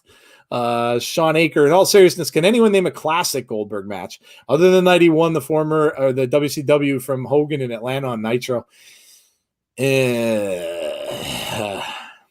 going to be tough, dude. That's going to be tough. It's it's funny because you don't hear really much good about him. A lot of the stuff you hear about him is stuff that he was involved in that wasn't so good, like the match with Goldberg or with Brock Lesnar, the match with Undertaker. You just hear a lot of like botch stuff. Yeah. Greatest match ever was Goldberg versus Fiend, says Chris. Oh dear Lord, Chris, we're just getting worse and worse. We're just getting worse and worse. That wasn't even a match. That was a lousy jackhammer and 4 spears. Wasn't even a match. Jesse says hello to Wrestling Days fan. The Jill Hammer that shocked the world. Yeah, dude, that was horrible. Sonny says, hey yo. Yo. Victor Nash says Taker's coming back as Big Evil. That would be something, wouldn't it? Let's see. The idea of the greatest wrestling match ever is all subjective in opinions. Everyone loves different things when it comes to style of matches. Yeah, you're right, dude. You are absolutely correct. And timed out, says Sean. Did he get gone? Did he get got? Did he just get got? As our buddy R-Truth would say. We got. I love R-Truth. Little Jimmy. We all know Little Jimmy is back. I love the fact that Little Jimmy's back. And R-Truth had him on a draft board last night. Where's Little Jimmy getting drafted? Sam Jackson going to be playing Nick Fury. Yes, Jesse, he is. Yes, he is. I don't know what to say, says Jesse Callan. Impact is awesome-tastic. Jeff, can you please put this in featured comments? Here, I'll put it. I did. Oh, you got it? I already did, yeah. Jeff got it. Now we have the Hall of Famer Goldberg. Gee, I wonder who that is. I can't figure it out. I just can't figure it out. The man only knew 3 good moves in the ring, says Rusty. A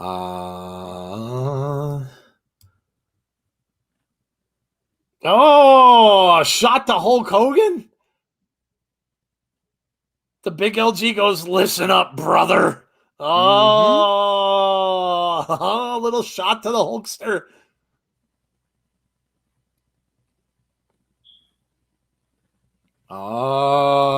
Gallows and Anderson saying, consider us guardian angels. We want you safe and sound because they're looking for their titles. Oh, look at he gives him the little NWO. I like it. He gives him the little Razor Ramon. Ooh, gives him that thing. I love it. Am I the only person who is called Pumpkin who watches Insiders? Yes. Yes, you are. I'm going to be silent. Best entrance ever. Oh my God. This is Joe's silent moment, so just excuse him while he's. I'm going to be quiet. As Rosemary makes her entrance. Joe is in love. Yes. Oh my God, look at that. So good. I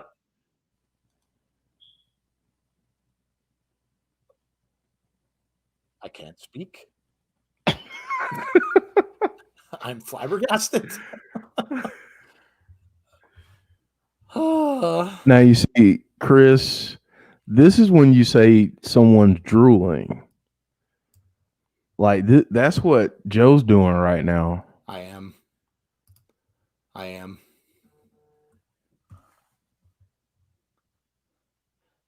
And now Taya Valkyrie's coming out. I could talk again. Oh, man. Motor City Machine Gun stole the North's title, says James Chadwick. Nail says the Good Brothers. Yes. Little Jimmy got drafted number 3, Chris. Yeah. I think the Good Brothers are going to take those titles, says Sean. Yeah, you could very well be right. I think it's destiny. Team Rocket says Rosemary. Goldberg versus Booker T2. Oh, no. Goldberg will be forever on my worst wrestlers list because he ended Bret Hart's career. Eric says I'm back from being timed out, so I guess I'll pull a Days fan if I get timed out. Timing out a spamming Mama Days somehow feels extra satisfying. Oh, yeah. Who is the spammer? Don't be a spammer. Brian Schaefer says Goldberg versus DDP, Havoc 1998. The one that pay-per-view system cut off when their time ran out. Are you saying that was a good match, Brian? Spooky fingers, says Sean Aker. Anyone want to take out this kid? Oh, there, no. I think that was actually me, Rusty, unless Jesse got him first. That was quite a noise. Yes, it was. If the North doesn't reclaim the tag team titles at BFG, I'm gonna riot. I'm not mad. There's no Johnny Bravo. I am not mad whatsoever. La Huera Loca. So here we go. Rosemary and Taya against Tasha Steelz and Kiera Hogan. Taya starting off strong here with some right hands to the head. Taya yelling over, "Are you loving this?" I think we lost commentary again. Again, yeah. That's what I was just about to say. Oh, man. Oh, we're going to lose it right before that EC3 thing, and I'm going to flip out.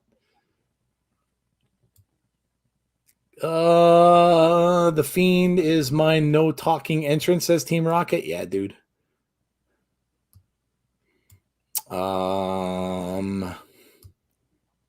Rosemary isn't one person. She's 8 demons. If you listen to her promo, she calls herself we and all and us all of the time. Mm-hmm. Taya Valkyrie in control of this match. She's going to go for a pin here. 1, 2. Nope. Gets a 2 count. And a kick out. Trying to tag out. And Taya is going to bring her over to the corner and tag in Rosemary. Yay! Oh. Taya with some kicks now to the head. Rosemary with nice suplex. And she tags out. And Tasha Steelz goes down too. Yep, Tasha Steelz goes right into a side slam. Picks her up by the hair. Looking for a big shot across the chest. Another one. And picking her up. Going to send her over to the far corner. Oh, now she's going to go in, running at her from... Yes. Oh. Rosemary and Taya. That laugh. Oh, man. 2 count. Joe was smitten. I was, yes. I may have drooled just a little. Just a tad. Just a little. Did you see what Chris said about you, though? He said you're old, so of course you drool. Yeah, well, that's true. Yeah. Okay, whatever, dude. You can't even make me mad now. You just can't do it. It's not possible.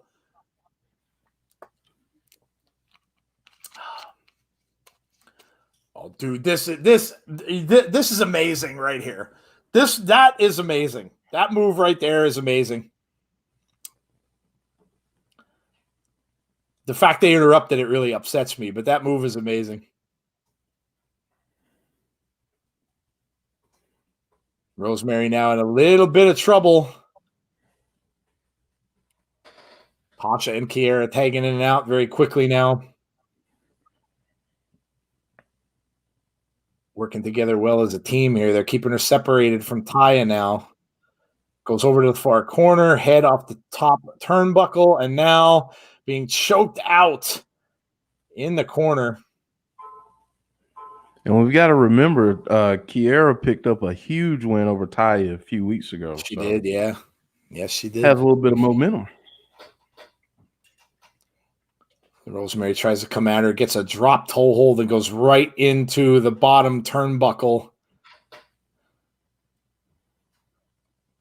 Now she's going to bring her over to her corner again, tag in and out. And here comes Tasha. Got a little DX action looked like going on there. An uppercut. Oh, and drops her down into that corner. Oh, drop kick. They are really working well now. 1, 2, nope. Kick out at 2. Rosemary's got to get Taya back into the ring. Fistful of hair. Referee, get in there. Get in there, ref. Break that up. Smash across the back. Gosh, I love Chris. Oh, what's he saying now? I can only imagine. Just read it. I'm not even paying attention to the comments because I'm watching the. No, I'm sorry. I know. No, it's all good. Oh my god, I'm way back. I'm way back in the comments. I'll read it for you. Oh, does he have it on? Oh, oh no, I'm not reading it. You guys are terrible. I'm not reading that. That's clever, though. I have to hand it to you. That's clever. That's very, very clever. That might have been your best one yet. That's clever. Up, they're on the outside now. Rosemary. Oh, and a big clothesline from Kiera. Rosemary down now on the outside. Still hasn't tagged Taya in. I'm wondering if this is going to lead to the breakup of those two, because I have a funny feeling that's going to happen eventually. Who, Taya and Rosemary, yeah. And Rosemary is possible. Oh, look who's watching. After the wedding. Look who's watching in the back. Havoc and Nevaeh. Yes. Tasha's in trouble now. Rosemary needs to make that tag. Trying to get over to that corner to get the tag. Is she going to get it? Yes, she does. And Taya is back in the ring. Gets some chops. She is fired up. Taya is very fired up, yes. Off the ropes. Oh, and a big clothesline. Ooh, Taya really is fired up. You're right. Big boot. Oh, and a knee lift. Taya taking care of business. Oh, man. Going for a pin 1, 2, and a kick out at 2.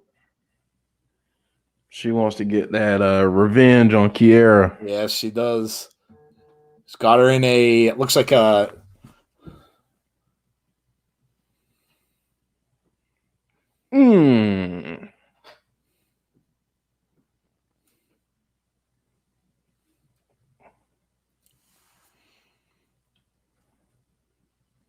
Rosemary now back into the ring. She gets a clothesline.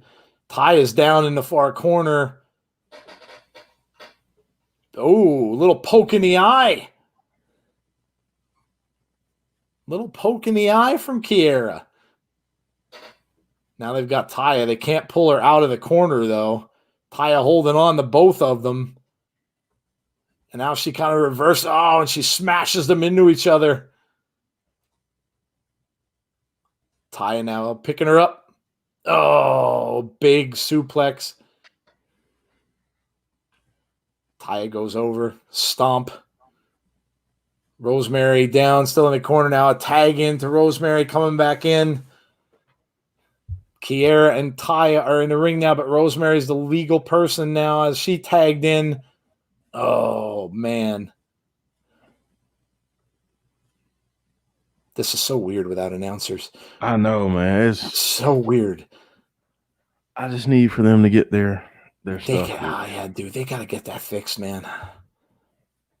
Oh, and a spear by Rosemary. Big spear. Let's see if she can get this. Yep, down. That's it. That's it. 1, 2, 3. And Taya and Rosemary are your winners.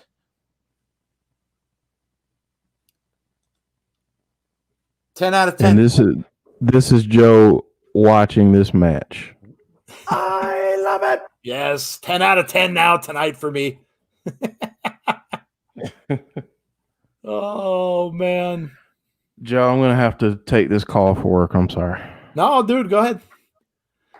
So there you go. Taya and Rosemary are your winners. And let's hope we get audio back before we get promos. I think I hear some audio. Oh, I do. Thank goodness. The audio is back. Team Rocket Pumpkin. Think you're spamming? Yeah, you're not spamming, dude. No, there was a person that spammed before. You know when it's spamming. It's like 10 comments at one time. Sonny says, "Oh yay! I've entered the threshold of 9 p.m. internet issues. Woohoo!" Sean says, "The hanging over the ropes bit is sick." Oh, dude, I love that. Shinsuke and Ronda Rousey both do versions of that. Yeah, they do. I agree. Yeah, good call. Good call. Nails telling Sonny to be brave. You can get through it. Be a trooper. Yes. Yay, Rosemary, says Sonny. Nails likes the I love it button. Yes. Eric says, well, maybe he will learn this time I spammed when Jordan Grace came out. That's all right. Sean Aker says 7.75. We're even a little bit past halftime. It's almost got about 40, only about 45 minutes left. Chris, I did not say that, nor will that word ever cross my lips. That will not happen, ever. You guys can do that all you want, but I will not be present. It was actually on TV yesterday, by the way. I think I said that yesterday in our stream. In Abby's window, yeah. During Abby's window, I think it was on. I have seen 2 eye pokes tonight. Seth has a big involvement. Seth Rollins, yeah. I need a Rosemary shirt. I have a Rosemary shirt. It's very cool, Team Rocket. I have the one the green outline one. No North, 0 out of 10, says Nails. Jim Gore says Rosemary getting the win makes me a happy hiveling. Yes, me too. Me too, Jim Gore. I agree. I agree with you. Having audio back makes me a happy hiveling too. I can't believe you don't like that movie. No, dude, no. I think I told you the story. I watched it when I was way too young to see it, and it just no. And then that was the pre version of Walking Backwards Down the Stairs, and that I will not ever watch. Although I kind of came across it somebody made a GIF of it, and yeah, I immediately shut my phone off. James says, I miss the North. I think Dave's fan has learned his lesson with the Goldberg stuff. Nail says, hey, I'm still loving it and having fun, but we gotta have all ego.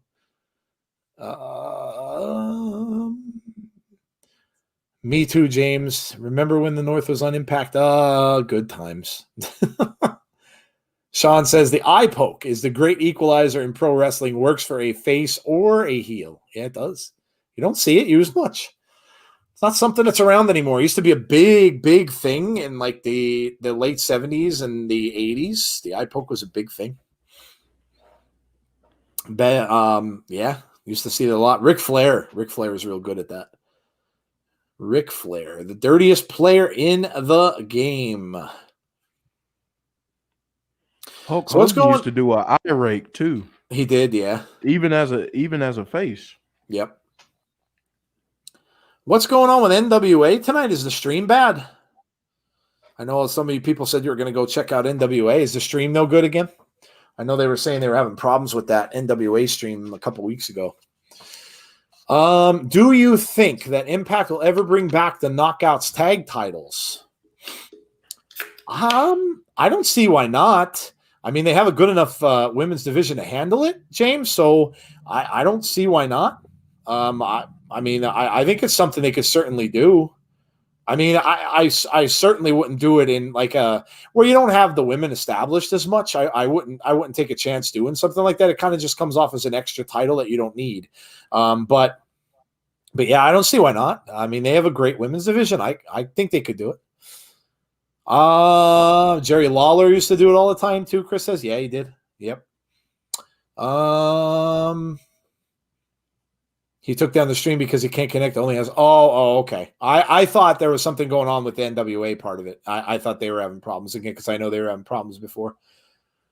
Crazy Steve coming to the ring with his monkey/fiend puppet. Take a good look at his mouth and tell me that doesn't look like the Fiend. And Johnny Swinger.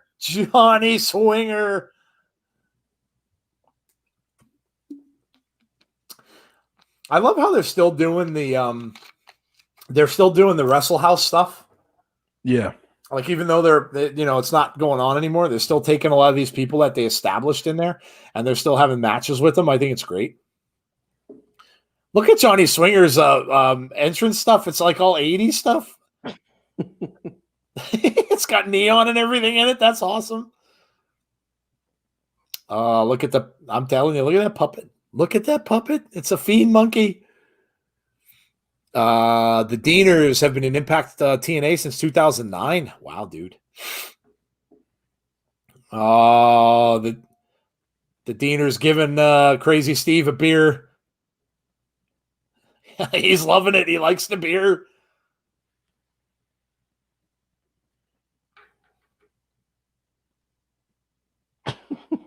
He's giving the monkey some beer. He's giving the monkey some beer. And they're saying chug. Chug.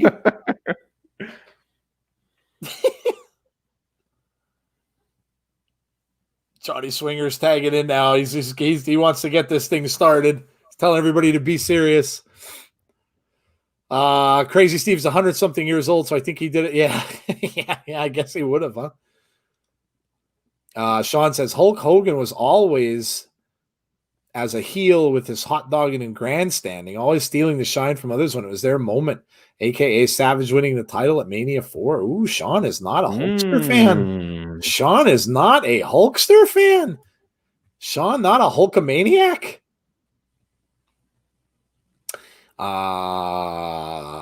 Sonny says, I want the monkey. He can't, Sonny. He's drunk now. The monkey's drunk.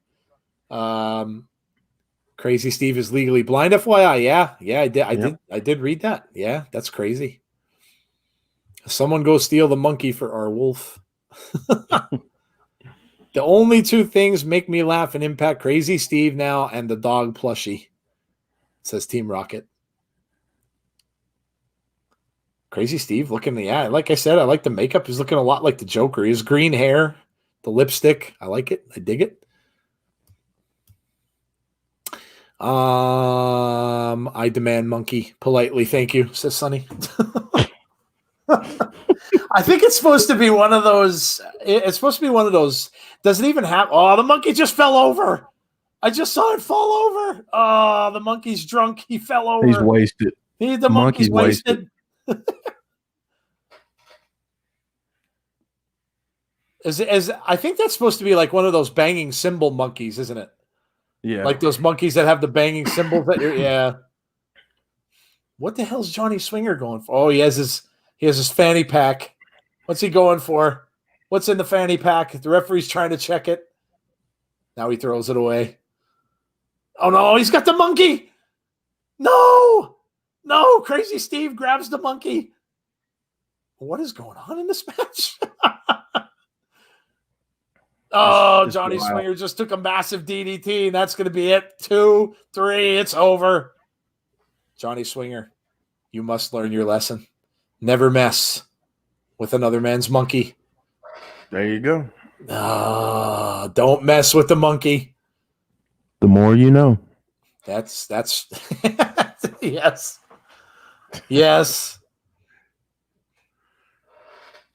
Johnny Swinger. I wonder when that wedding's going to happen. Oh, that must be Unbound for Glory. I'm thinking. Oh, look what we got. We're looking at the Deonna Purrazzo and Susie match from Victory Road. Oh, and they really took them apart. Deonna Purrazzo and Kimberly really took them apart. That arm. Oh, look at that. Yeah. I'm talking to Kylie. Oh, they said she broke the arm? Yeah.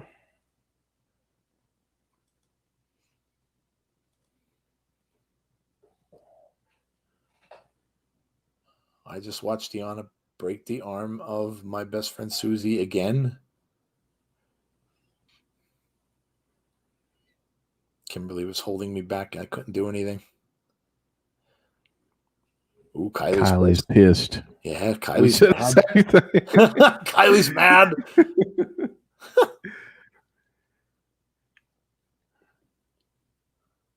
Uh-oh. Oh, here comes Kimber. Oh, Kimber making fun of her. Is your smile turning upside down? See, that's the thing. Kylie is really, really like nice and all that stuff, but don't piss her off. No. Said Deanna's going to break her arm too.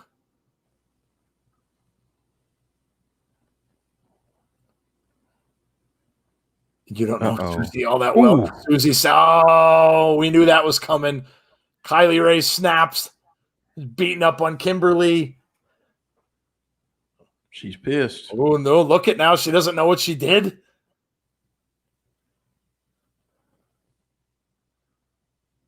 Oh, man. Oh, she's got a dark side to her.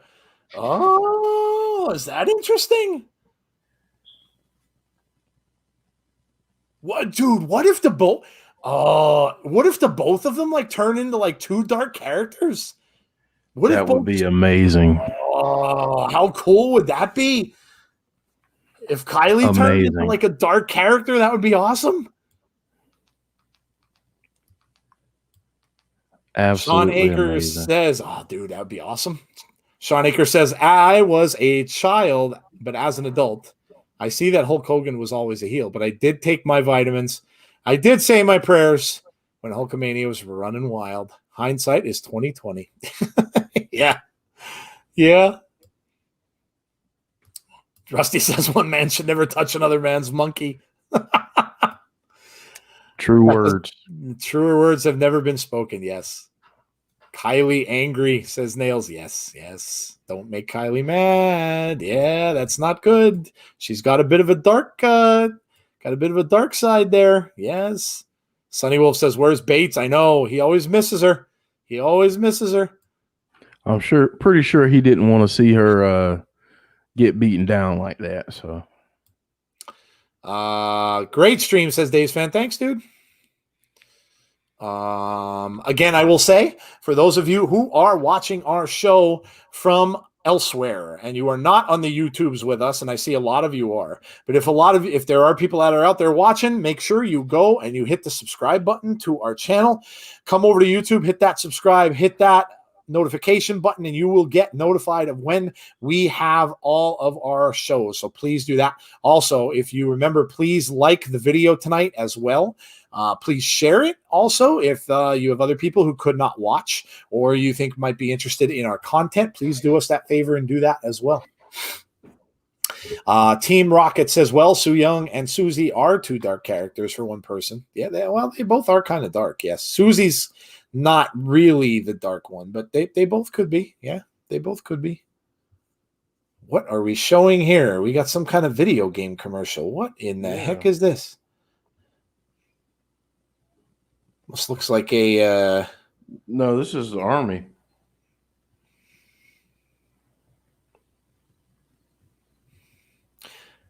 Or Marines. Yeah, Marines. No, I'm seeing a commercial for a video game. Oh, I'm seeing Genshin Impact. Now I'm seeing a basketball commercial. Let's see. Does Kylie end up having a personality split? Like says, yeah, Sean, that's what I was thinking. Nail says, and she's regretful. LOL. It's not a split personality, more like anger issues, and then she feels guilty. Yeah. Kylie has a mean streak, says Jim. Yeah, it certainly appears so. Victor Nash, Susie comes back as Su Yung. Yeah, I'm fully expecting that, man. I'm fully expecting that to happen. Scott Demore. Is this when we're going to see Heath come into the office? Let's see.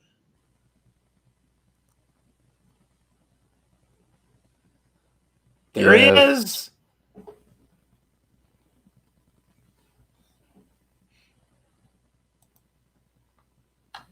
So that's why we're here. Said you're a good dude. You're the right fit for Impact. Watch him hire him as like a janitor or something like that, or like a caterer. Gonna tell him to give him a job in catering. Yeah. or hire him to clean his office or something.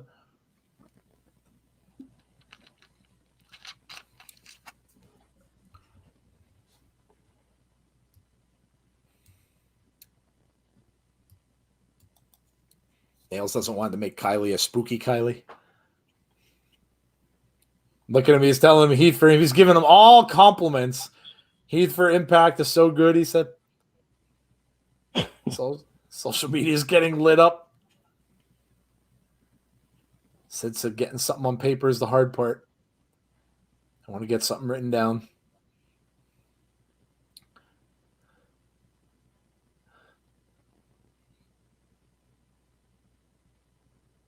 Oh no, Heath brought in a contract already. That's never a good thing. that's never Says his agent. Oh, that's not smart.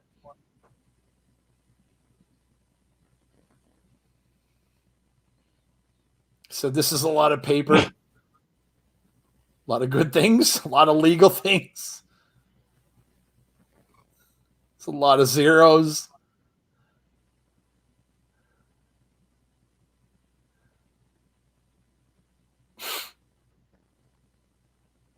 Negotiations are always a give and take. Oh, he's rolling up his sleeves. Oh, no. This isn't going to end well.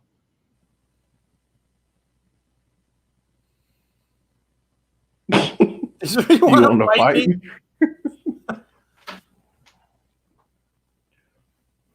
This isn't going to end well.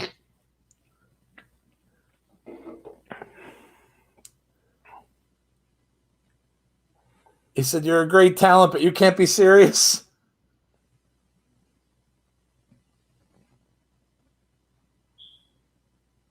Usually you do something and then you look for the big payday.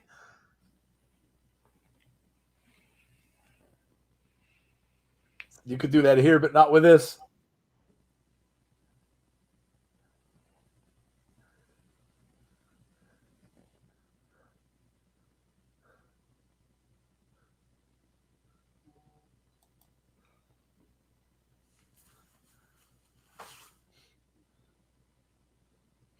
Uh-oh. Heath is not happy. Said, I don't want to disrespect you. Said, you're damn good.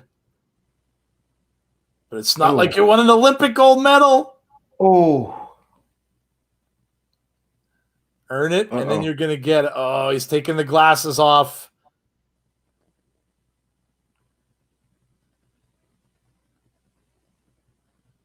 Sign this, and then we work towards this.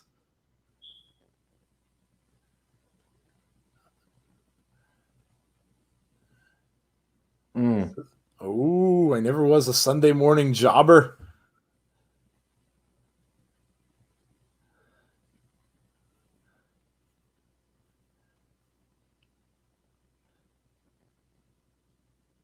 Wow. Oh. When's the last time you saw a pay-per-view?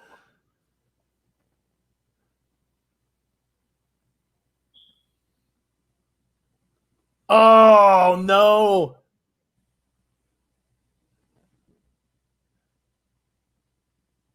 Says, I'm not cleaning up a damn thing. Oh, that did not go well. And Rhino's waiting outside. It didn't go.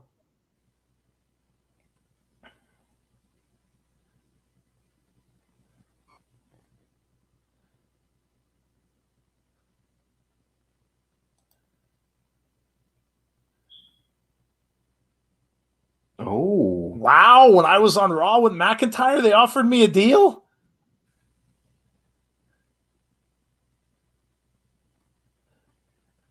Called him Terry. Called him by his real name. Wow.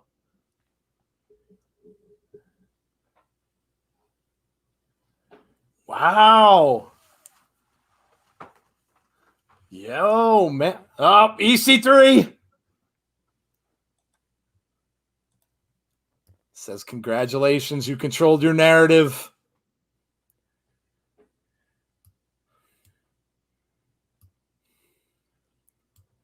You must break your attachments to the past.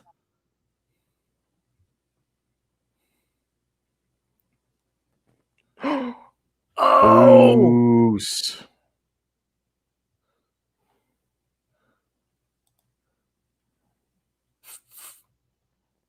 Free Moose? Free Moose. Whoa. Oh. Free Joe, Moose. what did you think about that contract stuff, man? That's kind That of was pretty juicy. Yeah, it was. Yeah, it was. Wow. Yeah, that was crazy. I mean, they said that they offered him a contract when he went back with the Drew McIntyre thing. Wow, that was crazy. Yeah, I mean, Sean summed it up. He says, "Work, shoot." Yeah, I mean, that's essentially what that was. That was very interesting. Nail says he better go pick that belt up. I was promised a funeral. Oh, Jesse, what is the Boost thing? I told you all that's a speaker. That's Bose. You're thinking Bose. No, we're saying Boost. So basically it's Moose, but instead of the B or instead of the M, you're putting a B and you're booing him. So instead of Boost, that's what it is. Bose is a speaker. Yes, I agree. But no, this is Boost. We're booing Moose in essence. Heath goes to AEW, says Victor Nash. Well, that would be something, wouldn't it? Would be. That would be something. I just had a thought. I wonder if Heath is going to be, we talked about this earlier in the show about EC3. I wonder if he might be a floater and he might be one of those guys that's going to go back from Impact to Ring of Honor. And maybe this is all part of that storyline. Like maybe he joins up with EC3. Maybe Heath joins up with EC3. Maybe he's one of those guys because we're starting to see a pattern a little bit, aren't we? Like you're seeing a pattern with, I mean, if No Way Jose is one of them, then it almost looks like he's getting that whole control your narrative bunch with people who were ex-WWE people. So if No Way Jose is in that, along now with EC3, well, I mean, Heath would certainly fit right in there, wouldn't he? So I wonder if that's what they're going after. Maybe these are guys who, almost kind of like a retribution kind of a thing where they're not getting what they want and they're just going to go off on their own. And I mean, the saying "control your narrative," I mean, it could be part of it. Could be part of it. And then is EC3 is EC3 trying to get Moose to join them? Interesting stuff. Interesting, man. Interesting. Team Rocket is boosting. Yes. Jesse's calling Dave's fan a jobber. Merrick Buchanan saying Moose. I really do like that segment though with Heath. Yeah. Yeah, I mean, because it was real. I mean, he called Rhino Terry. I mean, yeah. Everybody expected that he would just come in. They were going to sign something. I mean, I thought there'd be a catch, but I didn't think it was going to be like that. I thought it'd be a catch where he would have to like wrestle Rhino or something to get it, or he was going to give him another demand or something like that. But yeah. Joe just broke down and explained the Callan Corner joke. Jesse said, I thought we were cheering for radio speakers, Rusty, LMSO. And we have Ken Shamrock and Sammy Callahan backstage. I pronounce Bose the brand, Bose. I thought that's what it was. I think it's just Bose nails. I've been working with those for a while now. I'm pretty sure it's just Bose. There's actually a Bose store in King of Prussia in Philadelphia. And when I went in, they actually literally welcome you to the store. And when you come in, they're like, welcome to the Bose store. So I think it's Bose. I've never owned anything Bose. I know people who have. I mean, their products are like when you go into that store, everything in there is like more expensive than a car. And like if you want like a set of speakers and like I mean they have everything. They have speakers, they have TVs, they have sound bars, they have all that stuff, and they have it all set up in this one room, and they literally sit in it. It's like a movie theater. You sit down in there and listen to the whole thing, and then when you're done, they try to sell you stuff, but literally it costs like mega thousands of dollars, like crazy amounts of money. They make cool products though. Best Buy sells sunglasses that have Bluetooth. So they're Bluetooth sunglasses that you could listen to music through the sunglasses. It's actually cool. But they are expensive. They are expensive. Sunglasses? Yeah. Yeah. They're literally $250 a pair. Good grief, man. Yep. Do we know who those whiskey glasses were from the? Yeah, see, that's what I'm talking about. There were 3 glasses, right? So, okay, well, now they're back to showing EC3 chucking that belt. Said moments ago, getting a health update on Rich Swann because, of course, he got attacked. So they're going to give you a health update on him. Eric Young attacked him earlier tonight in the rehab center. Oh, look at this. Kiera and Tasha, Havoc and Nevaeh, Rosemary and Taya in a 6-man tag next week. But you know what, going back to what James said earlier, I would not be surprised if those tag team titles were introduced at Bound for Glory. Because we've been seeing a lot of women's tag team wrestling lately. We're also seeing Kimberly versus. I just lost my complete train of thought. Kylie Ray. Kylie Ray. Yes, thank you. I pronounce Bose. WWE slipped by not signing Tessa Blanchard. We don't know where Tessa's going yet, do we? I mean, we haven't heard anything of where Samrock. Yes. When will we get the faction of EC 1, 2, and 3? Eric says, yeah, I mean, like I said, that's what he's talking about. Like that's what you saw those whiskey glasses. So, I mean, I could see it. I mean, if it's going to be No Way Jose, I mean, he tweeted out it looked an awful lot like he was going to be part of it. And if he is, then the third person could be Heath. And they could have that little faction going, and it looks like they're going to just float back and forth from Ring of Honor and Impact, which will help both shows. Victor says they could have had a Charlotte Flair versus Tessa Blanchard at Mania. Rusty said, I feel like the Bose store should have the giant speaker from Back to the Future in there. In essence, it's almost like they do. Like you literally are sitting in like these 4 little seats. And it was so weird because it was like stadium seating and you're sitting in this little room and then they just play that big demo and stuff dude, it literally reminded me of that. So we are looking like the main event time here. And Motor City Machine Guns making their way out.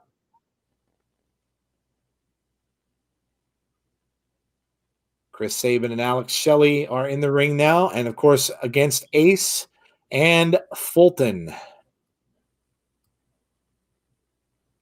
Chris says Bose is overrated for the price. A lot of those speakers are overrated, dude. Honestly.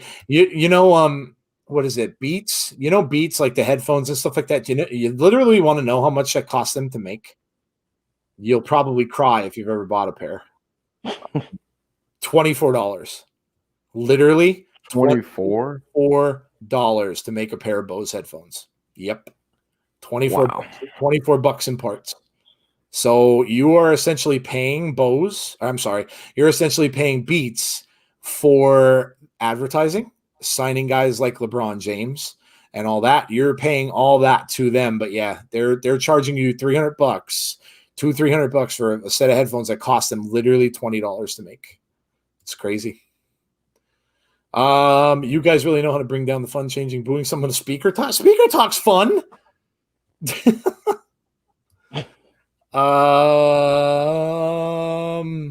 Don't say jobber corner. What is a jobber corner? Oh, Eric's going to Jesse now. Nail's favorite tag team, says Chris. Motor City Machine Guns. I am kind of doubting that. I'm kind of doubting that. Beats is just muddy bass. I was never a big bass fan. I was like treble. I was like clear sounds, not be. I was never. I don't know. I was never big like. I never put like cranked up bass in stereos and stuff like that. Remind me to ask you about scanners. Oh my God, Nails. I haven't sold scanners since I worked at Radio Shack. We get customers coming in my store and asking about them all the time. I think they're mostly sold online now. They're hard to find now. What if during or after the WWE draft, they merge all the titles and let all the champions go on both shows, then use IC and the US Championship as the Raw and SmackDown Championship? Jason, that would be a big, humongous, crazy mess. that would be kind of insanity. Rusty says Dr. Dre made more money on beats than his entire rap career. I wouldn't doubt it. I wouldn't doubt it. Literally everyone adores M's Motor City Machine Guns, even Ethan. Like Ethan adores Shelly. It annoys me. Now they're from were they? You have to tell me. And Jeff, you probably know this. Are they initially from Ring of Honor, Motor City Machine Guns? Because I saw that they were on their roster. They still have them on their roster. So were they initially from there and then came over to Impact, or were they from Impact initially?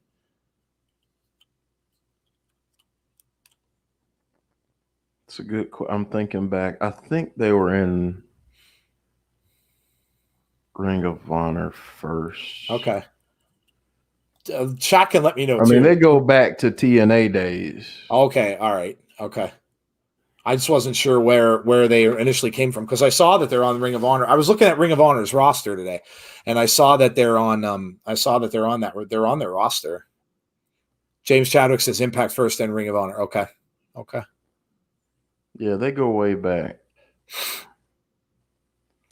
Nails and James. I mean, how is Ring of Honor? Is Ring of Honor good? Like I haven't watched it. So I mean, is Ring of Honor good? I think you guys watch it.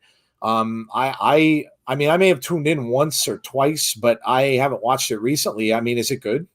Let us know. I mean, I know it comes on Monday nights. I know you guys were telling me, and it streams for free on Fight, but and I was looking over the roster, and I saw some familiar names on there, but not a whole lot of people that I would probably know. Eric says it has a better ring. What's different about the ring? Nails, they were part of the TNA Originals. Okay. I know I've heard of them before, Motor City Machine Guns, before I started watching Impact. I've heard of them before. I just didn't know. James Chadwick, Ring of Honor Pure is freaking amazing. Oh, all right, dude. Okay. I like I said, I haven't watched it.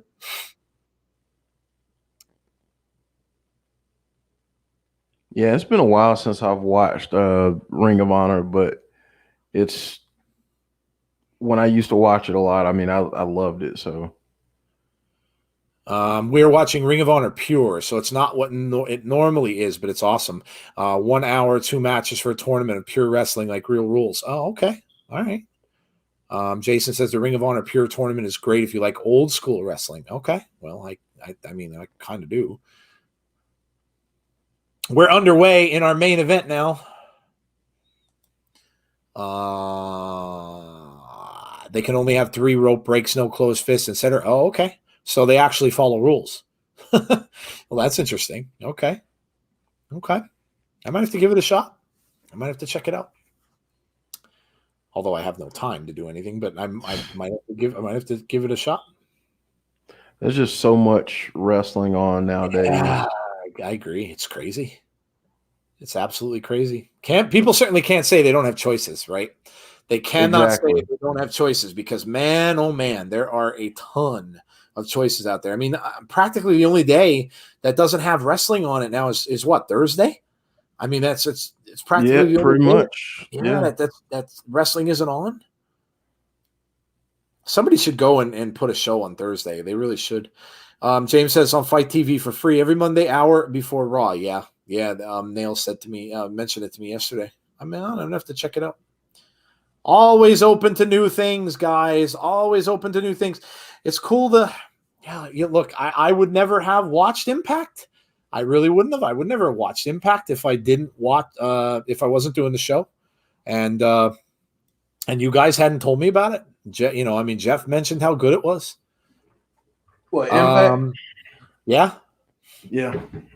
I would never have watched, to be honest, because I was kind of stuck on. You get stuck on things. I was kind of stuck on just WWE and NXT and stuff. So, and of course AEW. Yeah, I was like, dude, you got to watch it. You got to watch it. Yeah, man. Dude, I love it. I love it. Joe loves old school. He remembers God versus the devil. Yes. Chris. There is Conrad, Everything Pro Wrestling. Hello, Conrad. How are you? Go and check out Conrad's channel as well. He does some good stuff. And go subscribe to him too. Yes, absolutely. Go over there. Hit that subscribe button as well on Conrad's channel. Yes. Support these good wrestling people. Another guy who brings the positive to wrestling. I love it. Absolutely love it. Rusty says, I like my Thursday break. Yeah, sometimes it's good. There's so much of it on. I know it's hard to catch up. Even when you DVR stuff, a lot of times I find myself, I DVR stuff and I never watch it anyway. Because by then, it's funny because it's like old news. Like you hear about what happened and then you're like, okay, I really don't have to go back and watch it for myself. Conrad says he's good. Good to hear, dude. Madman Fulton punching the crap out of the turnbuckle. Yes, he was. Ace Austin now in the ring. Getting in an arm bar. Some nice action. Nice tagging in and out here by the machine guns. Double team. See, this is what I like. I like to see the double teaming. I like to see the tag team stuff. This is why I think Impact is a staple for tag team wrestling. I really believe that. NXT UK is on WWE Network on Thursday night. Oh yeah, NXT UK. Yeah, you know what, Jason? I forget about that a lot. But yeah, good call.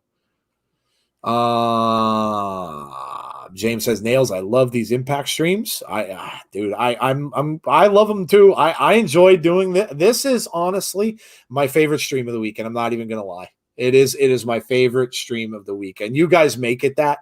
I really appreciate you guys for that because of course the show. I love this stream. I really do. I believe that Motor City Machine Guns lobbied for TNA to sign the Young Bucks, says Sean Aker, but they went and changed their names to Generation Me. Okay. Shelley covering his mouth on the javelin thrower to call spots. Could be. Madman Fulton is a big dude, and he just dropped on top of the knee. Oh, what a boot. He turned him inside out. Little JR. He turned him inside out.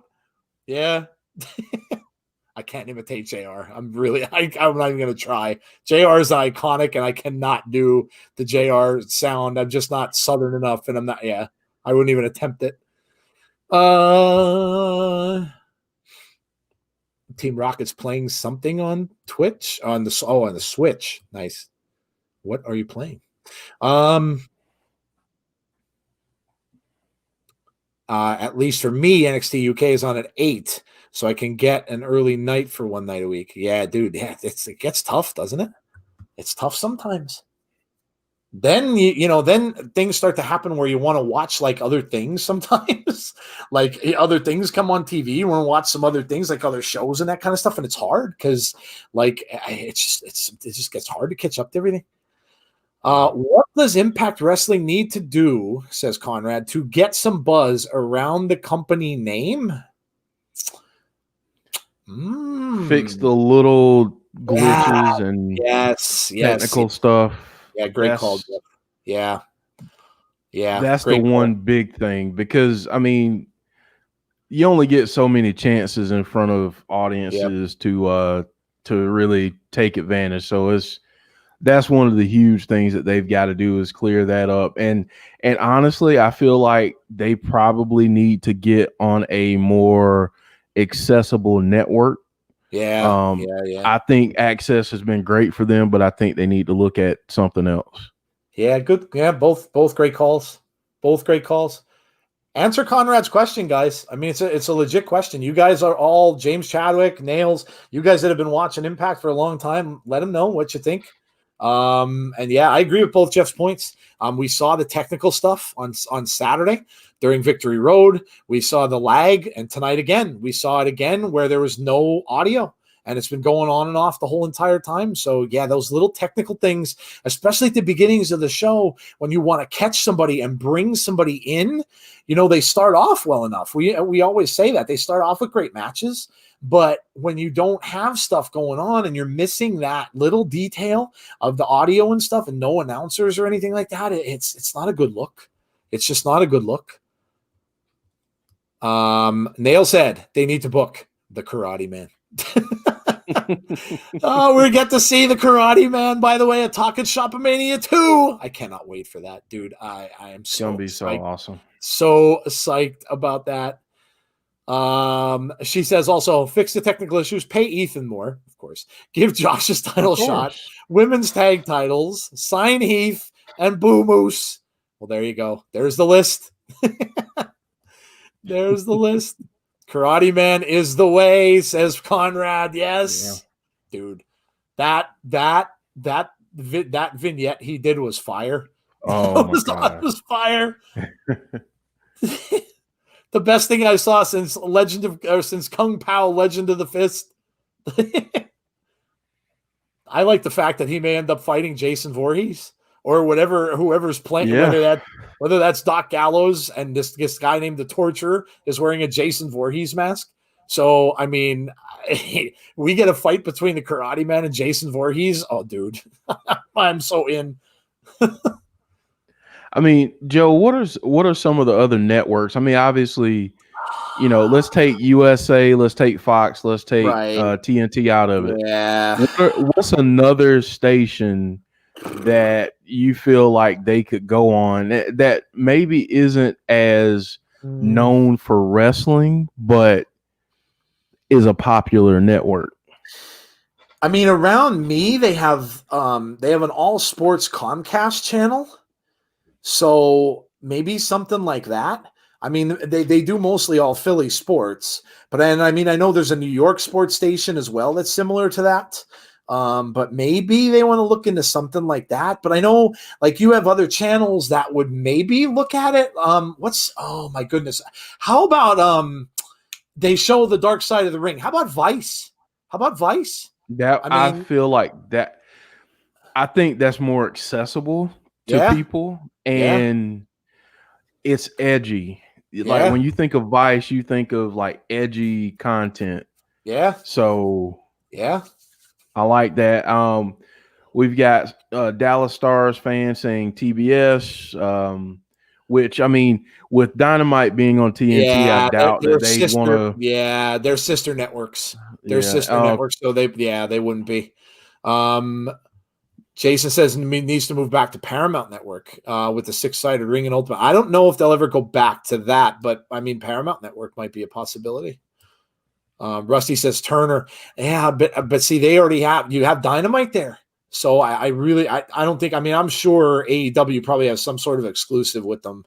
The fact that they signed them. So go ahead, Jeff. I'm sorry. I didn't mean to interrupt you there. No, I was just going to say, Chris said CW. I feel like they need something that is a little more edgy and that caters to a younger audience. Well, the CW is a little different now. The CW has a little more gritty programming. Like they're doing that. What the hell's the name of that show that my daughter watches? Their Archie's thing. Oh, Riverdale. Riverdale's kind of like I was surprised at some of that. I don't watch it, but my daughter was telling me about it, and some of the stuff that goes on in that, I was like, wow, really? Like they have, but so I mean, it could be. I mean, that could be a possibility, sure. Machine Guns now with Madman Fulton in the ring, and we are getting close to the end of this match. Machine Guns are trying to double team the big man, and they do. Going for a cover here. 1, 2. Oh, nope. Ace Austin saves his partner, but not really. He actually jumped right into Madman Fulton. Now Ace Austin is going off the ropes. Gets an atomic drop. Oh, Machine Gun's now working the team stuff here. Now they're going right back after Madman Fulton. Double elbows to the head. They're gonna try to slam it? No, this isn't gonna go well. They're not gonna get him. No, they did not. Madman Fulton gets the double. And now everybody's down. Uh-oh. No, look who it is. Nails. Nails, look who it is. You got to change your score. The North is here. Ethan says, I'm going to do whatever I want to do. He left the chair in the ring, and now here come the Good Brothers. Gallows and Anderson now on the outside, and they're taking care of the North. Chaos outside the ring. We know where this is all leading. Madman Fulton gets a shot from the big LG. Double kicks. And they did promise they were going to have their backs, didn't they? They said they were going to have their backs, and it looks like as if they do. And there you go. Ooh. Madman Fulton takes a crossbody, and there it is. That is it. The Machine Guns come out on top with a little assist from the Good Brothers. Well, there you go. Nails just changed their score to 11 out of 10. Went from 0 to 11. Oh, man. Now Impact is 1,000,000 out of 10, says James. Gallows and Anderson up on the ramp. Yeah, they're looking right at the Machine Gun saying, yeah, we're in your head. We're in your head. That is the end, guys. The end of the show. Another good one. Good stuff. Another good one. Another good one. Eric Buchanan says, okay, I won't call anyone a jobber, but if I get called that's the chat jobber stuff. Yeah, they're going back and forth in the chat with the jobber stuff. So what did you think? What did you all think? Sonny said 10 out of 10 was very good. Daniels versus AJ Styles, says Sean Flagstaff. Rosemary will always be my favorite wrestler from Impact. Rocket, you and I share that opinion.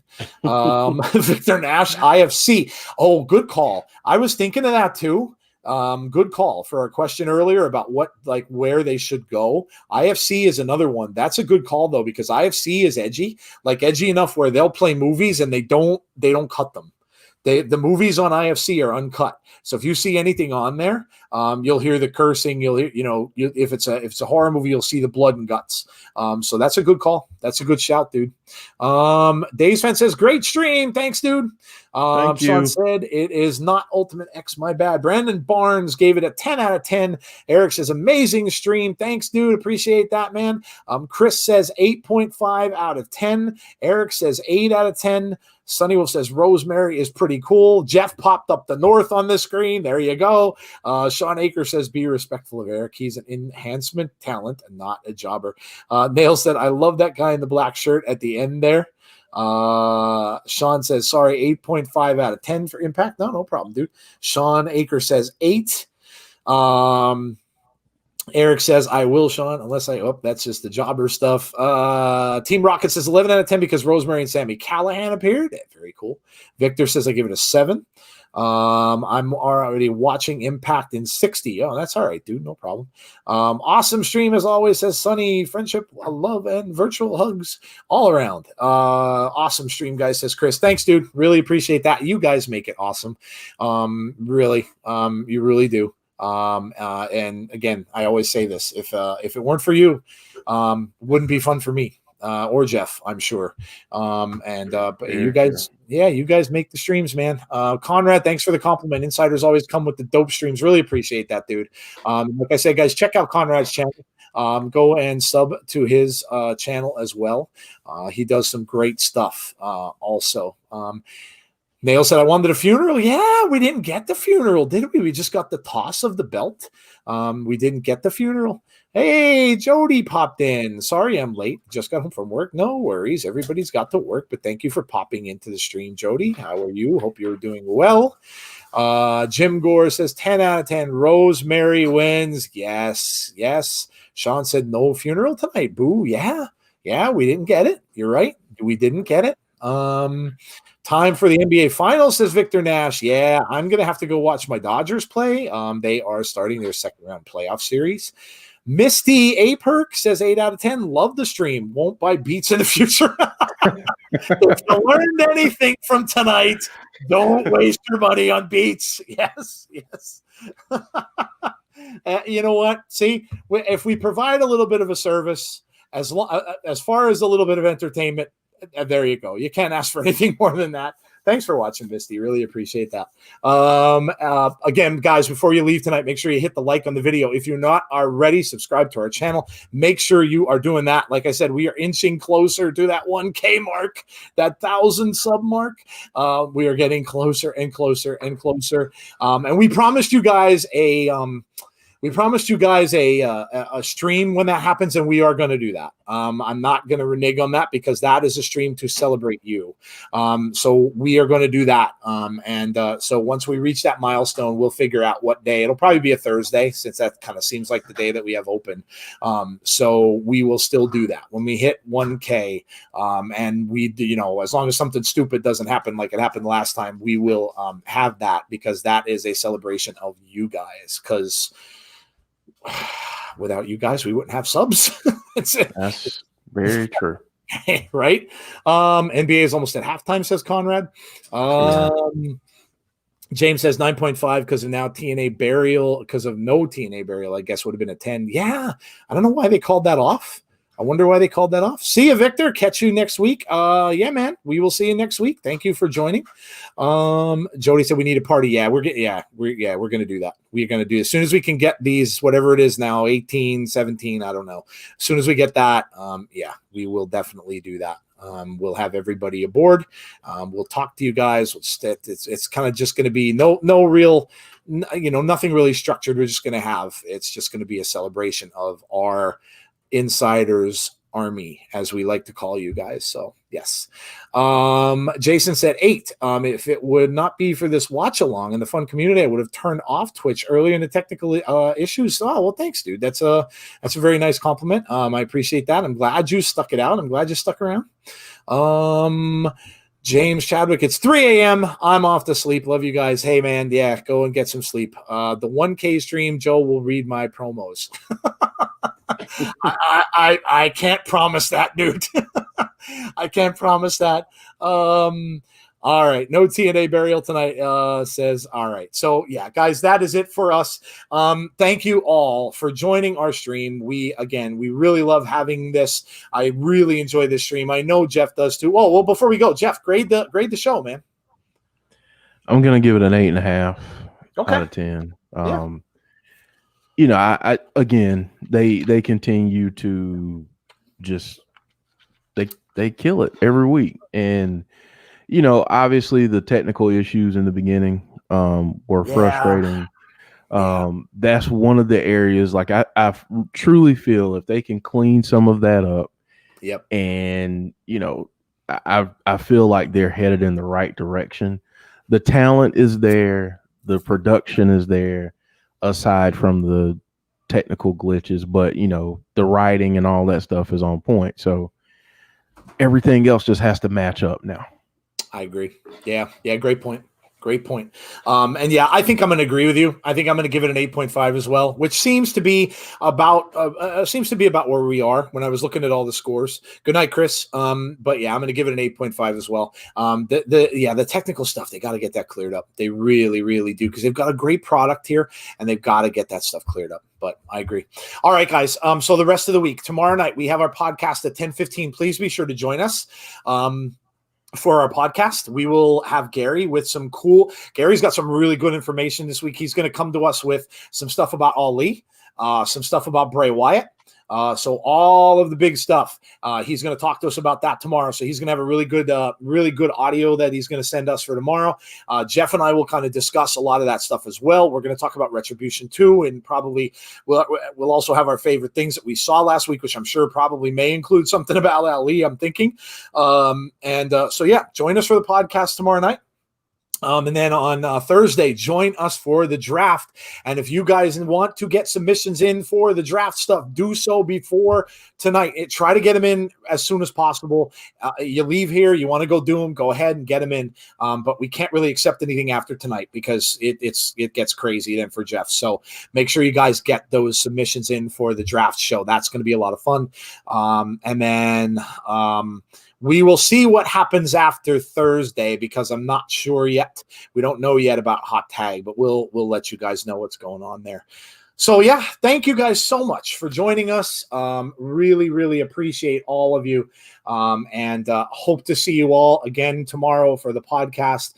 And stay safe. Have a great rest of your night and take care, everybody. Talk to you soon.